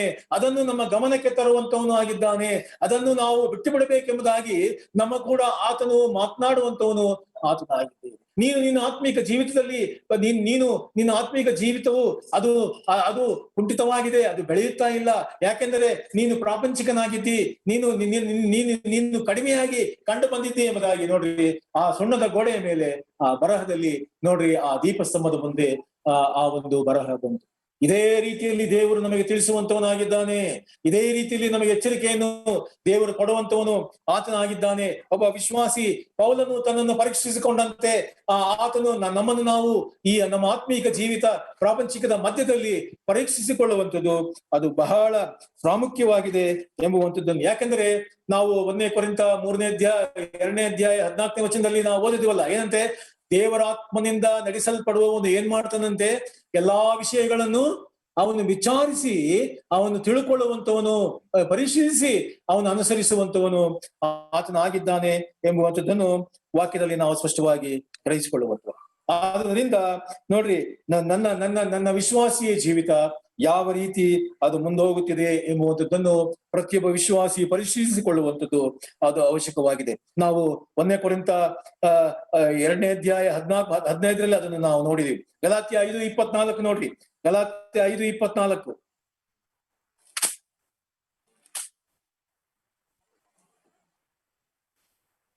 ಗಲಾತ್ಯ 5:24. ಕ್ರಿಸ್ತ ಯೇಸುವಿನವರು ಏನಂತೆ? ತಮ್ಮ ಶರೀರ ಭಾವವನ್ನು ಅದರ ವಿಷಯಾಭಿಲಾಷೆ, ಸ್ವೇಚ್ಛಾಭಿಲಾಷೆ ಸಹಿತ ಶಿಲುಬೆಗೆ ಹಾಕಿದವರಾಗಿದ್ದಾರೆ. ಏನಂತೆ? ಕ್ರಿಸ್ತ ಯೇಸುವಿನವರು ತಮ್ಮ ಶರೀರ ಭಾವವನ್ನು ಅದರ ವಿಷಯಾಭಿಲಾಷೆ, ಸ್ವೇಚ್ಛಾಭಿಲಾಷೆ ಸಹಿತ ಶಿಲುಬೆಗೆ ಹಾಕಿದವರಾಗಿ, ಅಂದ್ರೆ ಪ್ಯಾಷನ್ ಅಂಡ್ ಡಿಸೈರ್ಸ್ ಎಂಬುದಾಗಿ ಅದಕ್ಕೆ ಹೇಳುವುದು. ನೋಡಿ, ವಿಶ್ವಾಸಿ ತನ್ನನ್ನು ತಾನು ಆತನು ಶಿಲುಬೆಗೆ ಹಾಕಿಬಿಟ್ಟಿದ್ದಾನೆ. ಯಾವಾಗ? ಯೇಸು ಸ್ವಾಮಿಯನ್ನು ನಾವು ನಂಬಿಕೆ ಇಟ್ಟು ಆತನನ್ನು ಅಂಗೀಕರಿಸಿಕೊಂಡಾಗ ಒಬ್ಬ ಯಥಾರ್ಥವಾದಂತ ವಿಶ್ವಾಸಿ ದೀಕ್ಷಾಸ್ಥಾನದಲ್ಲಿ ಆತನು ಭಾಗ ತೆಗೆದುಕೊಳ್ಳುವಾಗ ದೀಕ್ಷಾಸ್ಥಾನದಲ್ಲಿ ಆತನ ನೀರಿನಲ್ಲಿ ಮುಳುಗಿ ಆತನ ಎದ್ದು ಬರುವಾಗ, ಹೌದು ನಾನು ಲೋಕದ ಪಾಲಿಗೆ ಸತ್ತಿದ್ದೇನೆ, ಇನ್ನು ಮುಂದೆ ಕ್ರಿಸ್ತನಿಗಾಗಿ ಹೊಸ ಜೀವಿತವನ್ನು ನಾನು ನಡೆಸ್ತೇನೆ ಎಂದು ಒಂದು ಯಥಾರ್ಥವಾದ ತೀರ್ಮಾನವನ್ನು ಮಾಗಿ ಹೊಸವನಾಗಿ ಎದ್ದು ಬಂದು ನೋಡಿ ಕರ್ತನಿಗಾಗಿ ಜೀವಿಸುವಂತವನು ಆತನಾಗಿದ್ದಾನೆ. ಅಂದ್ರೆ ಇದೊಂದು ಡೆಮಾನ್ಸ್ಟ್ರೇಷನ್ ಅನ್ನು ಪ್ರತಿಯೊಬ್ಬ ವಿಶ್ವಾಸಿಯು ತನ್ನ ಜೀವಿತದಲ್ಲಿ ಅವನು ಮಾಡುವಂತವನು ಆತನಾಗಿದ್ದಾನೆ. ಹಾಗಾದ್ರೆ ನಿನ್ನ ಜೀವಿತದಲ್ಲಿ ನಾವು ಈ ಒಂದು ರಕ್ಷಣೆಯನ್ನು ಹೊಂದಿ ದೀಕ್ಷಾಸ್ಥಾನವನ್ನು ಹೊಂದಿ ನಾವು ಕರ್ತನಿಗಾಗಿ ಜೀವಿಸುತ್ತಿದ್ದೇವೆ ಎಂಬುದಾಗಿ ಹೇಳುವಾಗ ಈ ಪ್ರಾಪಂಚಿಕತ್ವ ನಮ್ಮಲ್ಲಿ ಕಾರ್ಯ ಮಾಡ್ಲಿಕ್ಕೆ ಅದು ಸಾಧ್ಯತೆ ಇಲ್ಲ. ಯಾಕೆಂದ್ರೆ ನೀನು ನಾವು ಈ ಲೋಕದ ಪಾಲಿಗೆ ಸತ್ತು ಹೋಗಿದ್ದೇವೆ. ಒಂದು ಸತ್ತು ಹೋದಂತ ಮರಣ ಹೊಂದಿದಂತ ವ್ಯಕ್ತಿ ಆತನಿಗೆ ಈ ಲೋಕದ ಯಾವ ಒಂದು ಅನುಭವವೇ ಇಲ್ಲ. ಇನ್ನು ಮುಂದೆ ಸತ್ತೋದ, ಬರೀ ದೇಹ ಮಾತ್ರ ಉಳ್ಕೊಂಡಿದೆ. ಅಂದ್ರೆ ಯಾವುದೇ ಒಂದು ವಿಷಯ ಹೋಗಿ ಏನೇ ಆದ್ರೂ ಅವನನ್ನು ಚುಚ್ಚಿದ್ರು ಕೂಡ ಅವನಿಗೆ ಏನು ಅನ್ಸುವುದಿಲ್ಲ, ಅದರ ಬಗ್ಗೆ ಅವನಿಗೆ ಒಂದು ಫೀಲಿಂಗ್ ಇಲ್ಲ, ಒಂದು ಅನುಭವವೇ ಆಗುವುದಿಲ್ಲ. ಯಾಕೆ? ಆತನು ಸತ್ತು ಹೋಗಿದ್ದಾನೆ. ಅದೇ ರೀತಿ ವಿಶ್ವಾಸಿಯ ಜೀವಿತದಲ್ಲಿ ಆತನು ಒಂದು ಹೊಸ ಸ್ವಭಾವದ ಟ್ರ್ಯಾಕ್ ನಲ್ಲಿ ಅವನು ನಡೆಯುವಾಗ ಏನಾಗ್ತದೆ, ಪಾಪವು ಮತ್ತು ಲೋಕದ ಸಂಗತಿಗಳು ಅವರ ಪಕ್ಕದಲ್ಲಿಯೇ ಇದೆ, ಅವು ಒಟ್ಟೊಟ್ಟಾಗಿ ಹೋಗ್ತಾ ಇದ್ದಾವೆ. ಆದ್ರೆ ವಿಶ್ವಾಸಿಗೆ ಅವು ಅಂಟುಕೊಳ್ಳುವಂಥದ್ದಲ್ಲ. ವಿಶ್ವಾಸಿಗಳು ಅದಕ್ಕೆ ಸಿಕ್ಕಿ ಹಾಕಿಕೊಳ್ಳುವಂತವ್ರಲ್ಲ ವಿಶ್ವಾಸಿಗಳು. ಯಾಕಂದ್ರೆ ವಿಶ್ವಾಸಿ ದೇವರ ವಾಕ್ಯದ ಹಾದಿಯಲ್ಲಿ ಪವಿತ್ರಾತ್ಮನ ಅನುಸರಿಸಿ ಅವರು ನಡೆಯುವಂತವರು ಅದಾಗಿದೆ. ಪೌಲನು ಆತನ ಬರೆಯುವಾಗ ವಿಶ್ವಾಸಿಗಳಲ್ಲಿ ಇರುವಂತ ಅನೇಕ ಈ ಪ್ರಾಪಂಚಿಕತ್ವ ಶರೀರ ಭಾವದ ಸ್ಥಿತಿಗಳನ್ನು ನೋಡ್ರಿ ಅಲ್ಲಿ ವರ್ಣಿಸಿ ತಿಳಿಸುವಂತವನಾಗಿ ಗಲಾತ್ಯ 5:19 21ನೇ ವಚನದವರೆಗೆ, ಗಲಾತ್ಯ 5ನೇ ಅಧ್ಯಾಯ 19ರಿಂದ 21ರವರೆಗೆ ಸುಮಾರು 17 ನೋಡ್ರಿ ಈ ಪ್ರಾಪಂಚಿಕತ್ವವನ್ನು ಅಲ್ಲಿ ತಿಳಿಸುವಂತವರಾಗಿದ್ದಾರೆ. ನಾವು ಕನ್ನಡದಲ್ಲಿ ಅಷ್ಟಿಲ್ಲ, ಸರಿಯಾಗಿಲ್ಲ. ನೀವು ಇಂಗ್ಲಿಷ್ ನಲ್ಲಿ ಓದೋದಾದ್ರೆ 17 ಈ ಒಂದು ಪ್ರಾಪಂಚಿಕತೆ ಅಥವಾ ಪಾಪಗಳ ಕುರಿತಾಗಿ ಅಲ್ಲಿ ಮಾತನಾಡುವಂತವನು ಆತನಾಗಿದ್ದಾನೆ. ಇವೆಲ್ಲವುಗಳನ್ನು ವಿವರಿಸಲಿಕ್ಕೆ ಸಮಯ ಇಲ್ಲ. ಆದ್ರೆ ನೋಡ್ರಿ ಅಲ್ಲಿ ಮೊದಲನೇದಾಗಿ 2 ವಿಷಯಗಳು ಹೇಳಲ್ಪಟ್ಟಿವೆ. ಏನದು? ಮೊದಲನೇದಾಗಿ ಗಲಾತ್ಯ 5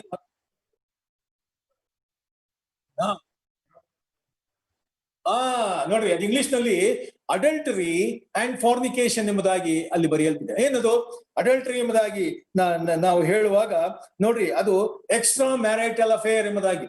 ಅಡಲ್ಟರಿ ಎಕ್ಸ್ಟ್ರಾ ಮ್ಯಾರಿಟಲ್ ಅಫೇರ್. ನಾವು ಮದುವೆ ಆಗಿರ್ತಕ್ಕಂಥ ವ್ಯಕ್ತಿಗಳು ಏನದು ಮದುವೆಯನ್ನು ಹೊರತುಪಡಿಸಿ ಇನ್ನೂ ಒಂದು ಸಂಬಂಧವನ್ನು ಅಥವಾ ಇಟ್ಟುಕೊಳ್ಳುವಂತ ಒಂದು ಸ್ಥಿತಿಗೆ ಎಕ್ಸ್ಟ್ರಾ ಮ್ಯಾರಿಟಲ್ ಅಫೇರ್ ಎಂಬುದು. ಇದು ವಿಶ್ವಾಸಿಗಳಿಗೆ ಮಾತಾಡ್ತೀನಿ, ನಾನು ಅವಿಶ್ವಾಸಿಯ ಬಗ್ಗೆ ಮಾತಾಡ್ತಾ ಇಲ್ಲ, ವಿಶ್ವಾಸಿಗಳ ಬಗ್ಗೆ ಮಾತನಾಡ್ತಿರೋದು. ಪೌಲನು ನೋಡ್ರಿ ವಿಶ್ವಾಸಿಗಳಿಗೆ ಪತ್ರವನ್ನು ಅವನು ಬರೆಯುತ್ತಾ ಇದ್ದಾನೆ. ಇಲ್ಲಿ ಸುಮಾರು 19 ಪಾಪಗಳ ಕುರಿತಾಗಿ ಅಲ್ಲಿ ಮಾತನಾಡ್ತಾನೆ. ಅವುಗಳಲ್ಲಿ 2 ವಿಷಯಗಳನ್ನು ನಾವು ತೆಗೆದುಕೊಳ್ಳುವ. ಏನದು? ಒಂದನೇದು ಅಡಲ್ಟರಿ, ಎರಡನೇದು ಫಾರ್ನಿಕೇಶನ್. ನೋಡ್ರಿ ಈ ಒಂದು ಅಡಲ್ಟರಿ ಅದು ಒಂದ್ ವೇಳೆ ನಾವು ಹೇಳಬಹುದು, ನಾನು ಐಡೋಲೆಟ್ರಿ ಮಾಡ್ತಾ ಇಲ್ಲ, ವಿಚ್ ಕ್ರಾಫ್ಟ್ ಮಾಡ್ತಾ ಇಲ್ಲ, ಹೇಟ್ರೇಡ್ ಮಾಡ್ತಾ ಇಲ್ಲ, ದ್ವೇಷ ಇಲ್ಲ, ಯಾರ ಬಗ್ಗೆ ನಾನು ವೈರತ್ವ ಇಲ್ಲ, ಯಾರ ಬಗ್ಗೆನೂ ನಾನು ಯಾವ ರೀತಿಯಲ್ಲಿಯೂ ಅಸೂಯೆ ಇಲ್ಲ, ನಾನು ವೈರತ್ವವನ್ನು ಇಟ್ಟುಕೊಂಡಿಲ್ಲ ಎಂಬುದಾಗಿ ನಾವು ಹೇಳಬಹುದು. ಆದ್ರೆ ನಮ್ಮ ಜೀವಿತದಲ್ಲಿ ಸೈತಾನನು ನೋಡ್ರಿ ಈ ಮೋಹಕವಾದಂತ ಈ ಒಂದು ಅಡಲ್ಟರಿ ಎಂಬತಕ್ಕಂತ ವಿಷಯವನ್ನು ತಂದು ನಮ್ಮನ್ನು ಕೆಡವಿ ಹಾಕುತ್ತಾನೆ, ಬೀಳಿಸುತ್ತಾನೆ, ನಾವು ಅದಕ್ಕೆ ಸಿಕ್ಕಿ ಹಾಕಿಕೊಳ್ಳುವಂತೆ ಆತನ ಮಾಡುತ್ತಾನೆ ಎಂಬುದದ್ದು ಸತ್ಯವಾದ ವಿಷಯವಾಗಿದೆ. ದಾವೀದನು ಇದಕ್ಕೆ ಬಿದ್ದು ಹೋದ. ದೇವರ ಹೃದಯಕ್ಕೆ ಹತ್ತಿರವಾಗಿ ಜೀವಿಸಿದಂತ ವ್ಯಕ್ತಿ, ಸೇವಕನು, ಅವನು ಈ ವಿಷಯದಲ್ಲಿ ಅವನು ಬಿದ್ದು ಹೋದ.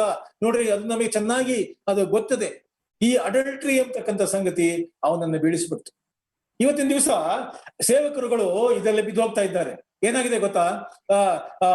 ಈಗ ಎಲ್ಲ ಒಳ್ಳೆ ವಾಕ್ಯ ಕೊಟ್ಟು ಬಂದ ಮೇಲೆ ಕೆಲವರು ಹೇಳ್ತಾರೆ, ಕೆಲವರು ಲೇಡೀಸ್ಗಳು ಅವರೆಲ್ಲ ಹೇಳ್ತಾರೆ, ಸಹೋದರರೇ, ಅಯ್ಯ ಅವರೇ ನೀವು ತುಂಬಾ ಚೆನ್ನಾಗಿ ಪ್ರಸಂಗ ಮಾಡಿದ್ರಿ ಅಂತ ಹೇಳ್ತಾರೆ. ಮೊದಲನೇದಾಗಿ ಥ್ಯಾಂಕ್ ಯು ಅಂತ ಹೇಳಿ. ಆಮೇಲೆ ಎರಡನೇದಾಗಿ ಏನು, ನಿಮ್ಮ ಸೂಟ್ ತುಂಬಾ ಚೆನ್ನಾಗಿದೆ, ನಿಮ್ಮ ಟೈ ಚೆನ್ನಾಗಿದೆ, ನಿಮ್ಮ ನಡುಗೆ ಚೆನ್ನಾಗಿದೆ, ನೀವು ತುಂಬಾ ಹ್ಯಾಂಡ್ಸಮ್ ಆಗಿ ಕಾಣಿಸ್ತಾ ಇದ್ದೀರಾ. ನೋಡ್ರಿ ಇದೆಲ್ಲವೂ ನೋಡ್ರಿ ನಿಮ್ಮನ್ನು ಈ ಒಂದು ಸ್ಥಿತಿಗೆ ಬೀಳಿಸುವಂತ ಒಂದು ಮಾರ್ಗದರ್ಶನ ಇವುಗಳು ಅವು ಆಗಿವೆ.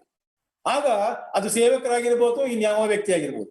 ಆಗ ಅವನು ಹೇಳ್ತಾನೆ, ಹೌದೌದು, ನೀವು ಉಟ್ಟುಕೊಂಡಿರೋ ಸೀರೆ ತುಂಬಾ ಚೆನ್ನಾಗಿದೆ, ನೀವು ನೀವು ಸುಂದರವಾಗಿ ಕಾಣಿಸ್ತಾ ಇದ್ದೀರಿ, ನೀವು ಒಳ್ಳೆ ರೀತಿಯಲ್ಲಿ ನೀವು ಹಾಡ್ತೀರಿ, ಒಳ್ಳೆ ರೀತಿ ಅಂದ್ರೆ ಹೊಗಳುವಿಕೆ. ನೋಡ್ರಿ ಇವು ಏನ್ ಮಾಡ್ತದೆ ಅಂತಂದ್ರೆ ಅನೇಕ ಸೇವಕರನ್ನು, ಅನೇಕ ಸ್ತ್ರೀಯರನ್ನು ನೋಡ್ರಿ ಇವು ಪಾಪಕ್ಕೆ ಬೀಳಿಸಿ ನೋಡ್ರಿ ಅವರು ಈ ಅಡಲ್ಟ್ರಿಗೆ ಹೋಗುವಂತ ಸ್ಥಿತಿಗೆ ಅವರನ್ನು ತಂದಿದೆ ಎಂಬುವಂಥದ್ದನ್ನು. ಯಾಕಂದ್ರೆ ಪ್ರಿಯ ವಿಶ್ವಾಸಿಗಳೇ, ನಾವು ಇದರಲ್ಲಿ ಎಚ್ಚರಿಕೆಯಾಗಿರ್ಬೇಕು. ಈ ಅಡಲ್ಟ್ರಿ ಅಂತಕ್ಕಂಥದ್ದು ಇದು ಮಹಾಪಾಪವಾಗಿದೆ ದೇವರ ಮುಂದೆ. ಆದ್ರಿಂದ ನಾವು ಎಚ್ಚರಿಕೆಯನ್ನು ತಂದುಕೊಳ್ಳಬೇಕು. ನಿನ್ನ ಜೀವಿತದಲ್ಲಿ ಇಂತಹ ಸಂಗತಿಗಳು ಯಾವುದಾದರೂ ಇದ್ದು ನಾವು ಒಂದು ವೇಳೆ ಇಂತಹ ಒಂದು ಸತ್ಯ ಸಭೆಗೆ ಸೇರಿಸಲ್ಪಟ್ಟವರಾಗಿ ನಾವು ಇಂತಹ ಕಾರ್ಯಗಳಲ್ಲಿ ತೊಡಗಿದ್ದೇ ಆದಲ್ಲಿ ನಾವು ಇದನ್ನು ಬಿಟ್ಟು ಇಲ್ಲಿಂದಲೇ ನಾವು ಯಥಾರ್ಥವಾಗಿ ಒಪ್ಪಿಕೊಂಡು ಕರ್ತನಿಗಾಗಿ ಯೋಗ್ಯವಾಗಿ ಜೀವಿಸ್ಲಿಕ್ಕೆ ನಾವು ಪ್ರಯತ್ನ ಪಡಬೇಕು. ನಾನು ಯಾರನ್ನು ಪರ್ಸನಲ್ ಆಗಿ ಅಥವಾ ನಾನು ವೈಯಕ್ತಿಕವಾಗಿ ಯಾರನ್ನು ನಾನು ಸೂಚಿಸ್ತಾ ಇಲ್ಲ, ಇದನ್ನು ಜನರಲೈಸ್ ಮಾಡಿ ನಾನು ಹೇಳುತ್ತಾ ಇದ್ದೇನೆ. ಆದ್ರಿಂದ ಈ ವಿಷಯವನ್ನು ಸ್ಪಷ್ಟವಾಗಿ ನಾವು ಗ್ರಹಿಸಿಕೊಳ್ಳಬೇಕು. ದಾವೀದನ ಜೀವಿತ ಏನಾಯ್ತು? ಇದಾದ ಮೇಲೆ ಅವನು ಒಪ್ಪಿಕೊಂಡು ಸರಿ ಹೋದ, ಆದ್ರೆ ಅವನು ದೇವರ ಆಶೀರ್ವಾದವನ್ನು ಕಳ್ಕೊಂಡ. ಅವನ ಜೀವಿತ ಮಿಸರಬಲ್ ಆಯಿತು. ಮುಂದಿನ ಜೀವಿತ ಎಲ್ಲಾ ರೀತಿಯಲ್ಲಿ ಅವನಲ್ಲಿ ಯಾವ ರೀತಿಯಲ್ಲಿ ಸಂತೋಷವಿಲ್ಲದಂತ ಒಂದು ಜೀವಿತ ಅವನದು ಆಯಿತೆಂಬುವಂಥದ್ದನ್ನು ನಾವು ಬೇರೆ ನಮ್ಮ ಜೀವಿತವನ್ನು ಪರೀಕ್ಷೆ ಮಾಡಿಕೊಳ್ಳೋಣ. ನಾವು ಇದರಿಂದ ಹೊರಕ್ಕೆ ಬರೋಣ. ದೇವರು ನಮ್ಮನ್ನು ಆಶೀರ್ವದಿಸಿ ನಡೆಸಲಿ. ಮತ್ತೆ ಎರಡನೇದಾಗಿ ಫಾರ್ನಿಕೇಶನ್ ಎಂಬುದಾಗಿ ನಾವು ನೋಡಿದ್ವಿ. ಏನದು ಫಾರ್ನಿಕೇಶನ್ ಎಂಬುದಾಗಿ ಹೇಳಿದ್ರೆ ಜಾರತ್ವ ಎಂಬುದಾಗಿ ಅದರ ಅರ್ಥ. ಅಂತಂದ್ರೆ ಸೆಕ್ಸ್ ಅಮಾಂಗ್ ದಿ ಅನ್ಮ್ಯಾರಿಡ್ ಎಂಬುದಾಗಿ, ಅಂದ್ರೆ ಮದುವೆ ಆಗದೆ ಅಂತವರು ಈ ಒಂದು ಸೆಕ್ಸ್ ನಲ್ಲಿ ಬೀಳುವಂತದ್ದು ಎನ್ನುವಂತ ಅರ್ಥವನ್ನು ಅದು ಕೊಡುವಂಥದ್ದು ಅದು ಆಗಿದೆ. ನೋಡ್ರಿ ಈ ವಿಚಾರ ಇದು ಅನೇಕ ಯವನಸ್ಥೆಯರನ್ನು ನೋಡ್ರಿ ಈ ಒಂದು ಫಾರ್ನಿಕೇಶನ್ ಅದು ಬೀಳಿಸುವಂತದ್ದಾಗಿದೆ. ಅನೇಕ ರೀತಿಗಳಲ್ಲಿ ಇವತ್ತಿನ ದಿವಸ ಅವರು ಉದ್ರೇಕಗೊಂಡು ಅನೇಕ ರೀತಿಗಳಲ್ಲಿ ಅವರ ಹೃದಯದಲ್ಲಿ ಮನಸ್ಸಿನಲ್ಲಿ ಅವರು ಮಾಡಿಕೊಳ್ಳುವ ಯೋಚನೆಗಳು ಇವೆಲ್ಲ ಈ ಸೋಷಿಯಲ್ ಮೀಡಿಯಾಗಳು ಇವೆಲ್ಲವೂ ಏನಿದಾವಲ್ಲ, ಇವು ಈ ಒಂದು ಈ ಫಾರ್ನಿಕೇಶನ್ ನಿಂದ, ಈ ಜಾರತ್ವದಿಂದ ನಮಗೆ ಸಿಗುವಂತ ಅನೇಕ ಸೋರ್ಸಸ್ ಗಳಿಂದ ಅದು ತುಂಬಿ ಹೋಗಿದೆ. ಯವನಸ್ಥೆಯರನ್ನು ಇವುಗಳಿಗೆ ನಡೆಸುವಂಥದ್ದು ಅದು ಆಗಿದೆ. ಇವತ್ತಿನ ದಿವಸದಲ್ಲಿ ನಾವು ನೋಡುವಂತ ಅಂಶ ಏನೆಂದ್ರೆ ನೋಡ್ರಿ, ಯವನಸ್ಥರು ಮದುವೆ ಆ ದೇವರು ಕೊಟ್ಟಂತ ಆ ಅತ್ಯಮೂಲ್ಯವಾದ ಆ ಸಂಸ್ಥೆ ಏನದು ಮದುವೆ ಅಂತಕ್ಕಂತ ಆ ಸಂಸ್ಥೆಯನ್ನೇ ದೂರ ತಳ್ಳಿ ಇವತ್ತಿನ ದಿವಸ ನಾವು ಹಾಗೆ ಜೀವಿಸುತ್ತೇವೆ, ಹಾಗೆ ನಾವು ರಿಲೇಶನ್ಶಿಪ್ ನಲ್ಲಿ ಇರ್ತೇವೆ ಎಂಬುವಂತ ಒಂದು ಸ್ಥಿತಿಗೆ ಲೋಕ ಅದು ನಡೆಸಲ್ಪಟ್ಟಿದೆ. ಇದು ಸೈತಾನನ ಕಾರ್ಯ ಆಗಿದೆ ಎಂಬುವಂಥದ್ದನ್ನು ಪ್ರತಿಯೊಬ್ಬ ವಿಶ್ವಾಸಿ ಗ್ರಹಿಸಿಕೊಳ್ಳಬೇಕು. ವಿಶ್ವಾಸಿಯ ಜೀವಿತದಲ್ಲಿ ಈ ಒಂದು ಇದಕ್ಕೆ ಫಾರ್ನಿಕೇಶನ್ಗೆ ಅದಕ್ಕೆ ಯಾವ ರೀತಿಯ ಅದಕ್ಕೆ ಯಾವ ರೀತಿಯ ಒಂದು ಪಾಲಿಲ್ಲ. ನಾವು ಅದರಲ್ಲಿ ಬೀಳಬಾರದು. ಅದರಿಂದ ಬಿಡುಗಡೆಯನ್ನು ಪ್ರತಿಯೊಬ್ಬ ವಿಶ್ವಾಸಿ ಹೊಂದಬೇಕು. ಪ್ರತಿಯೊಬ್ಬ ಯವನಸ್ಥೆಯರು ಒಂದು ವೇಳೆ ಇದಕ್ಕೆ ಸಿಕ್ಕಿ ಹಾಕಿಕೊಂಡಿರುವುದಾದ್ರೆ ಇದರಿಂದ ಬಿಡುಗಡೆ ಹೊಂದಿ ನೀವು ಕರ್ತನಿಗೆ ಒಪ್ಪಿಸಿಕೊಟ್ಟು ಕರ್ತನಿಗಾಗಿ ಜೀವಿಸುವಂತದ್ದು ಎಷ್ಟೋ ಅವಶ್ಯಕವಾಗಿದೆ. ಇವತ್ತಿನ ದಿವಸ ಲೋಕದಲ್ಲಿ ನಾವು ನೋಡ್ತಾ ಇದ್ದೇವೆ, ಏನು 3 ವರ್ಷದ ಹೆಣ್ಣು ಮಕ್ಕಳನ್ನು ಕೂಡ ಬಿಡ್ತಾ ಇಲ್ಲ. 3 ವರ್ಷದ ಹೆಣ್ಣು ಮಕ್ಕಳನ್ನು ಬಿಡ್ತಾ ಇಲ್ಲ. ಅವರನ್ನು ಕೂಡ ರೇಪ್ ಮಾಡುವಂತ ಎಷ್ಟೋ ಎಕ್ಸಾಂಪಲ್ಗಳನ್ನು ಇವತ್ತಿನ ದಿವಸ ನಾವು ನೋಡಿದ್ವಿ. ಯಾಕೆ ಇವೆಲ್ಲವೂ ಬರ್ತಾ ಇದೆ?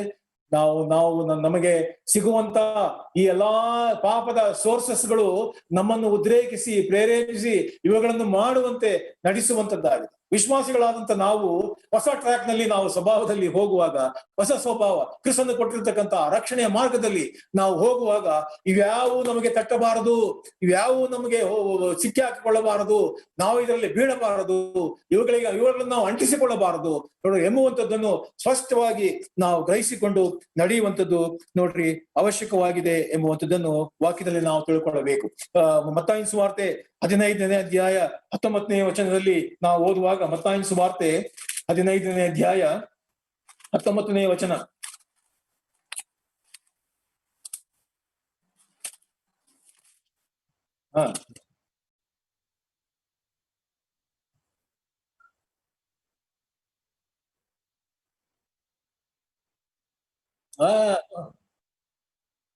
ಎಲ್ಲಿಂದ ಬರುತ್ತವೆ ನೋಡ್ರಿ. ಮನಸ್ಸಿನೊಳಗಿಂದ ಕೆಟ್ಟ ಆಲೋಚನೆ, ಕೊಲೆ, ಹಾದರ, ಸೂಳೆಗಾರಿಕೆ, ಕಳ್ಳತನ, ಸುಳ್ಳು ಸಾಕ್ಷಿ ಬೈಗಳು ಹೊರಟು ಬರ್ತವೆ. ನಮ್ಮ ಹೃದಯದಿಂದ ಇದು ಹೊರಟು ಬರ್ತದೆ.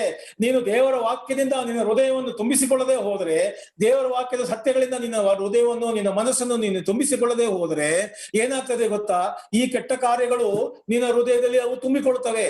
ಯಾಕಂದ್ರೆ ನಿನ್ನ ಹೆಚ್ಚು ಸಮಯವನ್ನು, ದಿವಸದಲ್ಲಿ ನಿನಗೆ ಸಿಗುವಂತ ಪೂರ್ಣವಾದಂತ ಸಮಯವನ್ನು, ಹೆಚ್ಚು ಸಮಯವನ್ನು ಟಿವಿಯ ಮುಂದೆ ಆಗಲಿ, ನಿನ್ನ ಫೋನ್ ಮುಂದೆ ಆಗಲಿ, ನಿನ್ನ ಗ್ಯಾಜೆಟ್ ಮುಂದೆ ಆಗಲಿ ಅಥವಾ ಇಟ್ಟುಕೊಂಡು ನೋಡ್ರಿ, ಇದರಲ್ಲಿ ನಾವು ಕಾಲ ಕಳೆಯುವುದರಿಂದ ನಮ್ಮ ಜೋಬಿನಲ್ಲಿಯೇ ನಾವು ಈ ಪಾಪಗಳನ್ನು ತುಂಬಿಕೊಂಡು ನಾವು ನಡೆಯುತ್ತಾ ಇರುವುದರಿಂದ ಏನಾಗ್ತದೆ ಗೊತ್ತಾ? ನಮಗೆ ನಾವು ನಮ್ಮ ಹೃದಯದಿಂದ ಹೊರಕ್ಕೆ ಬರುವಂತವುಗಳು ನೋಡ್ರಿ ಈ ಸಂಗತಿಗಳೇ ಆಗಿರುತ್ತವೆ. ಆದ್ರಿಂದ ವಿಶ್ವಾಸಿ ಸ್ಪಷ್ಟವಾಗಿ ಇದನ್ನು ಗ್ರಹಿಸಿಕೊಂಡು ನಾನು ಎಲ್ಲಿದ್ದೇನೆ ಎಂಬುದನ್ನು ಯೋಚಿಸಿಕೊಂಡು ಒಂದು ವೇಳೆ ನಾವು ಬೀಳುವಂತಹ ಸ್ಥಿತಿಯಲ್ಲಿ ಇರುವುದಾದ್ರೆ ನಾವು ಎದ್ದು ಕಿತ್ತನೆಗಾಗಿ ನಡೆಯುವಂಥದ್ದು ಅದು ಅವಶ್ಯಕವಾಗಿ. ಯೋಸೇಫನಿಗೂ ದಾವೀದನಿಗೂ ಇರ್ತಕ್ಕಂಥ ವ್ಯತ್ಯಾಸ ಅದೇ ಆಯ್ತು. ದಾವೀದನು ಅವನು ಬಿದ್ದೋದ್ನು, ಆದ್ರೆ ಯೋಸೇಫನು ನೋಡ್ರಿ, ಅವನು ಎಲ್ಲಾ ವಿಷಯಗಳನ್ನು ಯೋಸೇಫನು ಆತ್ಮೀಕ ಮನುಷ್ಯನಾದ್ರಿಂದ ಅವನು ಎಲ್ಲಾ ವಿಷಯಗಳನ್ನು ಅವನು ವಿಚಾರಿಸಿ ತಿಳ್ಕೊಂಡು ಏನ್ ಮಾಡ್ದ ಅವನು ಅದರಿಂದ ತಪ್ಪಿಸಿಕೊಂಡು ಹೊರಟು ಹೋದ.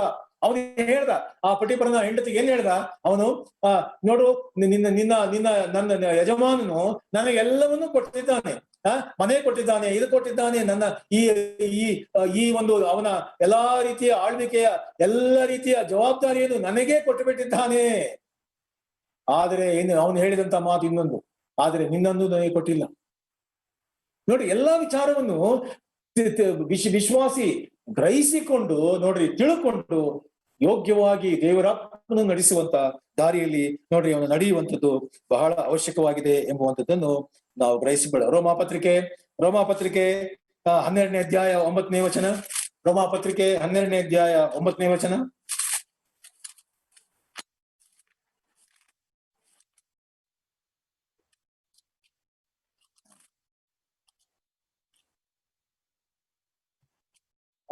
ಏನಂತೆ? ಕೆಟ್ಟತನಕ್ಕೆ ಹೇಸಿಕೊಂಡು ಒಳ್ಳೆಯದನ್ನು ಬಿಗಿಯಾಗಿ ಹಿಡಿದುಕೊಳ್ಳಿರಿ. ಆಮೇಲೆ ಅಲ್ಲೇ ಮುಂದೆ ನೀವು 21ನೇ ವಚನ.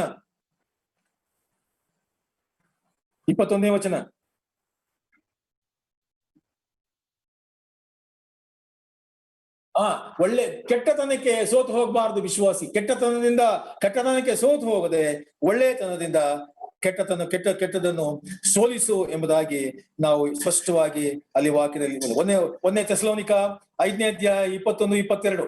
1ನೇ ಥೆಸಲೋನಿಕ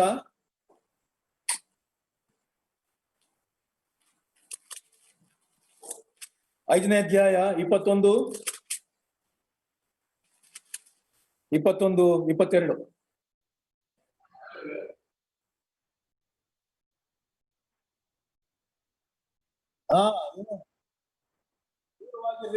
ಎಲ್ಲವನ್ನೂ ಪರಿಶೋಧಿಸಿ ಒಳ್ಳೆಯದನ್ನೇ ಭದ್ರವಾಗಿ ಹಿಡಿದುಕೊಳ್ಳಿರಿ, ಸಕಲ ವಿಧವಾದ ಕೆಟ್ಟತನಕ್ಕೆ ದೂರವಾಗಿರಿ. ನೋಡ್ರಿ, ಇದು ವಿಶ್ವಾಸಿ ಮಾಡಬೇಕಾದಂತ ಕಾರ್ಯವಾಗಿದೆ. ಎಚ್ಚರಿಕೆಯನ್ನು ತಂದುಕೊಳ್ಳಬೇಕು. ದೇವರು ನನಗೆ ರಕ್ಷಣೆಯನ್ನು ನೀಡಿ ಹೊಸ ಸ್ವಭಾವವನ್ನು ದಯಪಾಲಿಸಿ ನನ್ನನ್ನು ಈ ಒಂದು ಟ್ರ್ಯಾಕ್ ನಲ್ಲಿ ಇಟ್ಟು ದೇವರು ನಡೆಸುತ್ತಾ ಇದ್ದೇನೆ. ನಾನು ವಾಕ್ಯದ ಹಾದಿಯಲ್ಲಿ ನಾನು ನಡೆಯುತ್ತಿದ್ದೇನಾ? ದೇವರ ವಾಕ್ಯವು ನನ್ನ ಕಾಲಿಗೆ ದೀಪವು, ನನ್ನ ದಾರಿಗೆ ಬೆಳಕಾಗಿದೆಯಾ ಎಂಬುವಂಥದ್ದನ್ನು ಪರೀಕ್ಷಿಸಿಕೊಳ್ಳಬೇಕು, ಪರಿಶೋಧಿಸಬೇಕು. ಕೆಟ್ಟತನಕ್ಕೆ ಅವರು ದೂರವಾಗಿರಬೇಕೆಂಬುದಾಗಿ ದೇವರ ವಾಕ್ಯ ನೋಡ್ರಿ ನಮಗೆ ಬೋಧಿಸುವಂಥದ್ದು ಅದು ಆಗಿದೆ. ನಾನು ನನ್ನ ಮುಕ್ತಾಯಕ್ಕೆ ನಾನು ಬರುತ್ತೇನೆ. ಯಾಕಂದ್ರೆ ನನಗೆ ಸಮಯ ಇಲ್ಲ, ಸಮಯವು ಅದು ಕಳೆದು ಹೋಗ್ತಾ ಬಂತು. ಆದ್ರಿಂದ ವಿಶ್ವಾಸಿಯ ಜೀವಿತದಲ್ಲಿ ಪೌಲನು ತಿಳಿಸಿದಂತೆ ನೋಡ್ರಿ, ನಾವು ಆ ಒಂದು ಆತ್ಮನಿಂದ ನಡೆಸಲ್ಪಟ್ಟವರ ತಕ್ಕಂತೆ ಮಾತನಾಡುವ ತಕ್ಕಂತೆ ನಾವು ನಮ್ಮನ್ನ ಆ ಮಟ್ಟಕ್ಕೆ ನಾವು ಬೆಳೆಸಿಕೊಳ್ಳುವಂಥದ್ದು ನೋಡ್ರಿ, ಅದು ಬಹಳ ಪ್ರಾಮುಖ್ಯವಾದಂತ ಸಂಗತಿಯಾಗಿದೆ ಎಂಬುವಂಥದ್ದನ್ನು ನಾವು ಗ್ರಹಿಸಿಕೊಳ್ಳುವಂಥದ್ದು ಅವಶ್ಯಕ ಆಗಿದೆ. ನೋಡ್ರಿ, ಅನೇಕ ಸಾರಿ ಏನಾಗ್ತದೆ ಎಂಬುದಾಗಿ ಹೇಳುವಾಗ ನಾವು ಸಭೆಗೆ ಬರ್ತೇವೆ, ಎಲ್ಲ ಇದೆ, ಭಾನುವಾರ ಚರ್ಚಿಗೆ ಬರ್ತೇವೆ, ಎಲ್ಲ ಇದೆ, ಸಂತೋಷದಿಂದ ಇಡ್ತೇವೆ, ಬಿಳಿ ಡ್ರೆಸ್ ಅನ್ನು ಹಾಕೊಂಡ್ ಬರ್ತೇವೆ, ಎಲ್ಲ ಇದೆ, ಎಲ್ಲ ಬಹಳ ಭಕ್ತಿವಂತರಾಗಿ ನಾವು ಕಾಣಿಸ್ಕೊಳ್ತೇವೆ. ಆದರೆ ಸೋಮವಾರದಿಂದ ಶನಿವಾರದವರೆಗೆ ನಮ್ಮ ಆತ್ಮೀಕ ಜೀವಿತ ಹೇಗಿದೆ, ನಮ್ಮ ಜೀವಿತ ಹೇಗಿದೆ, ನಾವು ಕರ್ತನ ದಾರಿಯಲ್ಲಿ ನಡೆಯುತ್ತಾ ಇದ್ದೇವಾ? ಈಗ ಒಂದು ಒಂದು ಜಾಕೆಟ್ ಬರ್ತದೆ, ಏನದು ರಿವರ್ಸಿಬಲ್ ಜಾಕೆಟ್ ಅಂತ. ಅದು ಬಿಳಿ ಕಲರು ಇರುತ್ತೆ, ಒಳಗಡೆ ಕಪ್ ಕಲರು ಇರುತ್ತೆ. ಸಂಡೇ ಬರುವಾಗ ಬಿಳಿ ವಸ್ತ್ರ, ಆ ಜಾಕೆಟ್ ಅದನ್ನು ಹಾಕೊಂಡು ಬರ್ತದೆ. ಆಮೇಲೆ ಸೋಮವಾರ ಶನಿವಾರದವರೆಗೆ ಅದು ರಿವರ್ಸಿಬಲ್ ಆಗ್ತದೆ. ಏನದು ಬ್ಲಾಕ್ ಜಾಕೆಟ್. ಏನ್ ಬೇಕಾದ್ರೂ ಮಾಡ್ಬೋದು, ಹೇಗ್ ಬೇಕಾದ್ರೂ ನಾನು ಜೀವಿಸ್ಬೋದು, ಹೇಗ್ ಬೇಕಾದ್ರೂ ಯೋಚನೆ ಮಾಡ್ಬೋದು, ಹೇಗ್ ಬೇಕಾದ್ರೂ ನಾವು ನಡೆಯಬಹುದು, ಯಾರು ನನ್ನನ್ನು ನೋಡುವುದಿಲ್ಲ ಎಂಬುವಂತ ಆ ಬಹಳ ಬುದ್ಧಿಹೀನವಾದಂತ ಒಬ್ಬ ಜೀವಿತವನ್ನು ಒಬ್ಬ ವಿಶ್ವಾಸಿ ಜೀವಿಸಬಾರದು ಎಂಬುವಂಥದ್ದನ್ನು ನಾವು ಗ್ರಹಿಸಿಕೊಳ್ಳಬೇಕು. ಯಾಕಂದ್ರೆ ದೇವರು ನಮ್ಮನ್ನು ಪರಿಶೋಧಿಸುತ್ತಾನೆ, ದೇವರು ನಮ್ಮನ್ನು ಪರೀಕ್ಷಿಸುತ್ತಾನೆ, ದೇವರು ಅದಕ್ಕೆ ತಕ್ಕಂತೆ ಆತನು ನಮಗೆ ತೀರ್ಪನ್ನು ಕೊಡುವಂತವನಾಗಿದ್ದಾನೆ ಎಂಬುವಂಥದ್ದನ್ನು ನಾವು ಗ್ರಹಿಸಿಕೊಳ್ಳುವಂಥದ್ದು ಬಹಳ ಅವಶ್ಯಕವಾದಂತ ಸಂಗತಿಯಾಗಿದೆ ಎಂಬುವಂಥದ್ದನ್ನು ನಾವು ಗ್ರಹಿಸಿಕೊಳ್ಳಬೇಕು. ಆದ್ರಿಂದ ನಾವು ಕೇಳಿದಂತ ವಾಕ್ಯದ ಬೆಳಕಿನಲ್ಲಿ ನನ್ನ ಆತ್ಮೀಕ ಜೀವಿತ ಅದು ಯಾವ ಹಂತದಲ್ಲಿದೆ, ನಾನು ಪ್ರಾಪಂಚಿಕ ಹಂತದಲ್ಲಿ ಇನ್ನೂ ಇದೆಯೋ, ಅಥವಾ ನನ್ನ ಆತ್ಮಿಕ ಜೀವಿತವು ಅದು ದೇವರಿಗೋಸ್ಕರವಾಗಿ ಇನ್ನು ಹೆಚ್ಚಾಗಿ ವೃದ್ಧಿ ಹೊಂದುತ್ತಾ ವಾಕ್ಯದ ಹಾದಿಯಲ್ಲಿ ನಾನು ನಡೆಯುತ್ತಿದ್ದೇನಾ ಎಂಬುವಂಥದ್ದನ್ನು ಗ್ರಹಿಸಿಕೊಳ್ಳುವಂಥದ್ದು ಅವಶ್ಯಕವಾಗಿದೆ. ಲಿಯೋನಾರ್ಡೋ ಡಾ ವಿನ್ಸಿ ಎಂಬತಕ್ಕಂಥ ಒಬ್ಬ ದೊಡ್ಡ ಬರಹಗಾರನು, ಒಬ್ಬ ಪೇಂಟರು, ಅವನು ಏನು ಆ ಯೇಸುಸ್ವಾಮಿಯ ಆ ಒಂದು ರಾತ್ರಿ ಭೋಜನದ ಆ ಒಂದು ಚಿತ್ರವನ್ನು ಆತನು ಬಿಡಿಸ್ಲಿಕ್ಕಾಗಿ ಆ ಒಂದು ಸುಮಾರು 12 ಜನ ಶಿಷ್ಯರು ಮತ್ತು ಯೇಸುಸ್ವಾಮಿ ಇವರ ಚಿತ್ರವನ್ನು ಬಿಡಿಸಬೇಕು. ಎಲ್ಲರ ಚಿತ್ರವನ್ನು ಆತನು ಬಿಡಿಸುತ್ತಾ ಬಂದ. ಯೇಸುಸ್ವಾಮಿಯ ಚಿತ್ರವನ್ನು ಬಿಡಿಸ್ಲಿಕ್ಕಾಗಿ ಒಬ್ಬ ಬಹಳ ಪ್ರಭಾವದಲ್ಲಿ ಇರ್ತಕ್ಕಂಥ ಒಬ್ಬ ಮುಖಚರ್ಯವುಳ್ಳ ಒಬ್ಬ ವ್ಯಕ್ತಿ, ಹ್ಯಾಂಡ್ಸಮ್ ಆದಂತ ಒಬ್ಬ ವ್ಯಕ್ತಿಯನ್ನು ನೋಡಿ ಆತನು ಕರ್ಕೊಂಡು ಬಂದು ಅವನನ್ನು ಅಲ್ಲಿ ಕೂಡಿಸಿ ಅವನ ಚಿತ್ರವನ್ನು ತೆಗೆದ. ಆಮೇಲೆ ಏನಾಯ್ತು, ಬೇರೆ ಎಲ್ಲ ಚಿತ್ರ ಅದೇ ಉಳ್ಕೊಂಡು ಕಡೆಯಲ್ಲಿ 25 ವರ್ಷಗಳವರೆಗೆ ಹಿಡಿಯಿತು. ಆ ಕಡೆಗೆ ಉಳ್ಕೊಂಡಿದ್ದು ಯೂದನ ಚಿತ್ರವನ್ನು ಅವನು ಈಗ ಚಿತ್ರಿಸಬೇಕು. ಅವನಿಗೆ ಯಾರು ಸರಿಯಾದಂತವ್ರು ಸಿಗ್ಲಿಲ್ಲ. ಆದ್ರೆ ಆ ರೋಮ್ ಪಟ್ಟಣದ ಎಲ್ಲಾ ಒಂದು ದಾರಿಯಲ್ಲಿ ಹುಡುಕುತ್ತಾ ಅವನು ಹೋದಾಗ ಅವನಿಗೆ ಒಬ್ಬ ವ್ಯಕ್ತಿ ಅವನಿಗೆ ಸಿಕ್ಕಿದ. ಆ ವ್ಯಕ್ತಿ ಮುಖ ಜೋಲುಗೊಂಡಿತ್ತು, ಆ ಒಂದು ಭಯಂಕರವಾದಂತಹ ಮುಖ, ಕುಗ್ಗಿ ಹೋದಂತ ಆ ದೇಹ, ಒಂದು ರೀತಿಯಲ್ಲಿ ಅವನನ್ನು ನೋಡುವಾಗ ಇವನೇನು ಒಂದು ರೀತಿಯಲ್ಲಿ ಸೈತಾನನ ಹಾಗೆ ಕಾಣಿಸ್ತಾ ಇದ್ದಾನಲ್ಲ ಎಂಬುವಂತ ಮುಖವುಳ್ಳ ಒಬ್ಬ ವ್ಯಕ್ತಿ ಅವನಿಗೆ ಕಾಣ. ಆಗ ಅವನನ್ನು ಕರ್ಕೊಂಡು ಬಂದು ಅವನ ಆ ಒಂದು ಚಿತ್ರಮಂದಿರದಲ್ಲಿ ಅವನನ್ನು ಒಳಗೆ ಕರ್ಕೊಂಡು ಬಂದು ಕೂರಿಸಿದಾಗ ಅವನು ಎಲ್ಲ ರೀತಿಯಲ್ಲಿ ಎಲ್ಲ ಕಡೆ ಅದನ್ನು ಇದನ್ನು ನೋಡಿ, ಆ ಬಿಲ್ಡಿಂಗ್ ಅನ್ನು ನೋಡಿ, ನಾನು ನೆನೆಸ್ತೇನೆ, ಇಲ್ಲಿಗೆ ನಾನು 25 ವರ್ಷಗಳ ಹಿಂದೆ ಬಂದಿದ್ದೆ ಎಂಬುದಾಗಿ ಅವನು. ಆಗ ಅವನು ಹೇಳಿದಂತೆ, ನಾನು 25 ವರ್ಷಗಳ ಹಿಂದೆ ನಾನು ಬಂದು ಆ ಯೇಸು ಸ್ವಾಮಿಯ ಚಿತ್ರ ವನ್ನು ಬಿಡಿಸ್ಲಿಕ್ಕಾಗಿ ಕೂತಂತವನು ನಾನೇ ಎಂಬುದಾಗಿ ಅವನು ಹೇಳಿ. ಅಂದ್ರೆ ನೋಡ್ರಿ, ವಿಶ್ವಾಸಿ ಅಂದ್ರೆ ಅವನ ಜೀವಿತದಲ್ಲಿ ಯೇಸು ಸ್ವಾಮಿಯಂತೆ ಆ ಇದ್ದಂತವನು ದೇವರ ಮುಖಚರ್ಯವನ್ನು, ದೇವರ ಸ್ವರೂಪವನ್ನು ಹೊಂದಿದಂಥ ಆ ವ್ಯಕ್ತಿ, ಅವನ ಜೀವಿತ 25 ವರ್ಷಗಳಲ್ಲಿ ಯಾವ ಹಂತಕ್ಕೆ ಅದು ಹೋಯಿತು? ಸೈತಾನನ ಮುಖಚರ್ಯದ ಹಂತಕ್ಕೆ ಅವನು ಹೊರಟೋಯ್ತು. ವಿಶ್ವಾಸಿಗಳು ನಾವು ನಮ್ಮ ಆತ್ಮಿಕ ಜೀವಿತದಲ್ಲಿ ನಾನು ಬಹಳ ವರ್ಷಗಳಾಯ್ತು ನಾನು ಹೇಗಿದೆ ನಮ್ಮ ಎಷ್ಟೋ ರೀತಿಯಲ್ಲಿ ನಾವು ಆತ್ಮಿಕವಾಗಿ ಇಷ್ಟು ವರ್ಷಗಳಾಗಿದೆ ಎಂಬುದಾಗಿ ಹೇಳುವಾಗ ಯಾವುದರಲ್ಲಿಯೂ ನಮಗೆ ಆಸಕ್ತಿ ಇಲ್ಲ, ಯಾವುದರಲ್ಲಿಯೂ ನಾವು ಬೆಳವಣಿಗೆ ಹೊಂದಂತೆ ಕಾಣಿಸುವುದಿಲ್ಲ, ಯಾವುದರಲ್ಲಿಯೂ ಮುಂದೆ ಬರುವುದಿಲ್ಲ, ದೇವರ ವಾಕ್ಯವನ್ನು ಬೋಧಿಸ್ಲಿಕ್ಕೆ ನಾವು ಮುಂದೆ ಬರುವುದಿಲ್ಲ, ಅಥವಾ ಬೇರೆ ಯಾವ ಸಭಾ ಸೇವೆಗಳಾಗ್ಲಿ ಅದಕ್ಕೂ ಮುಂದೆ ಬರುವುದಿಲ್ಲ. ನಮ್ಮ ಜೀವಿತ ಏನೋ ಒಂದು ರೀತಿಯಲ್ಲಿ ಬಾಡಿ ಹೋದಂತ ಒಂದು ರೀತಿಯಲ್ಲಿ ಬಲಹೀನವಾದಂತ ಜೀವಿತವಾಗುವಂತ ಪರಿಸ್ಥಿತಿಯಲ್ಲಿ ಇರುವಂತದ್ದು ಅನೇಕರಲ್ಲಿ ಕಂಡು ಬರುವಂತದ್ದಾಗಿದೆ. ಇದನ್ನು ನಾವು ಪರೀಕ್ಷಿಸಿಕೊಳ್ಳಬೇಕು.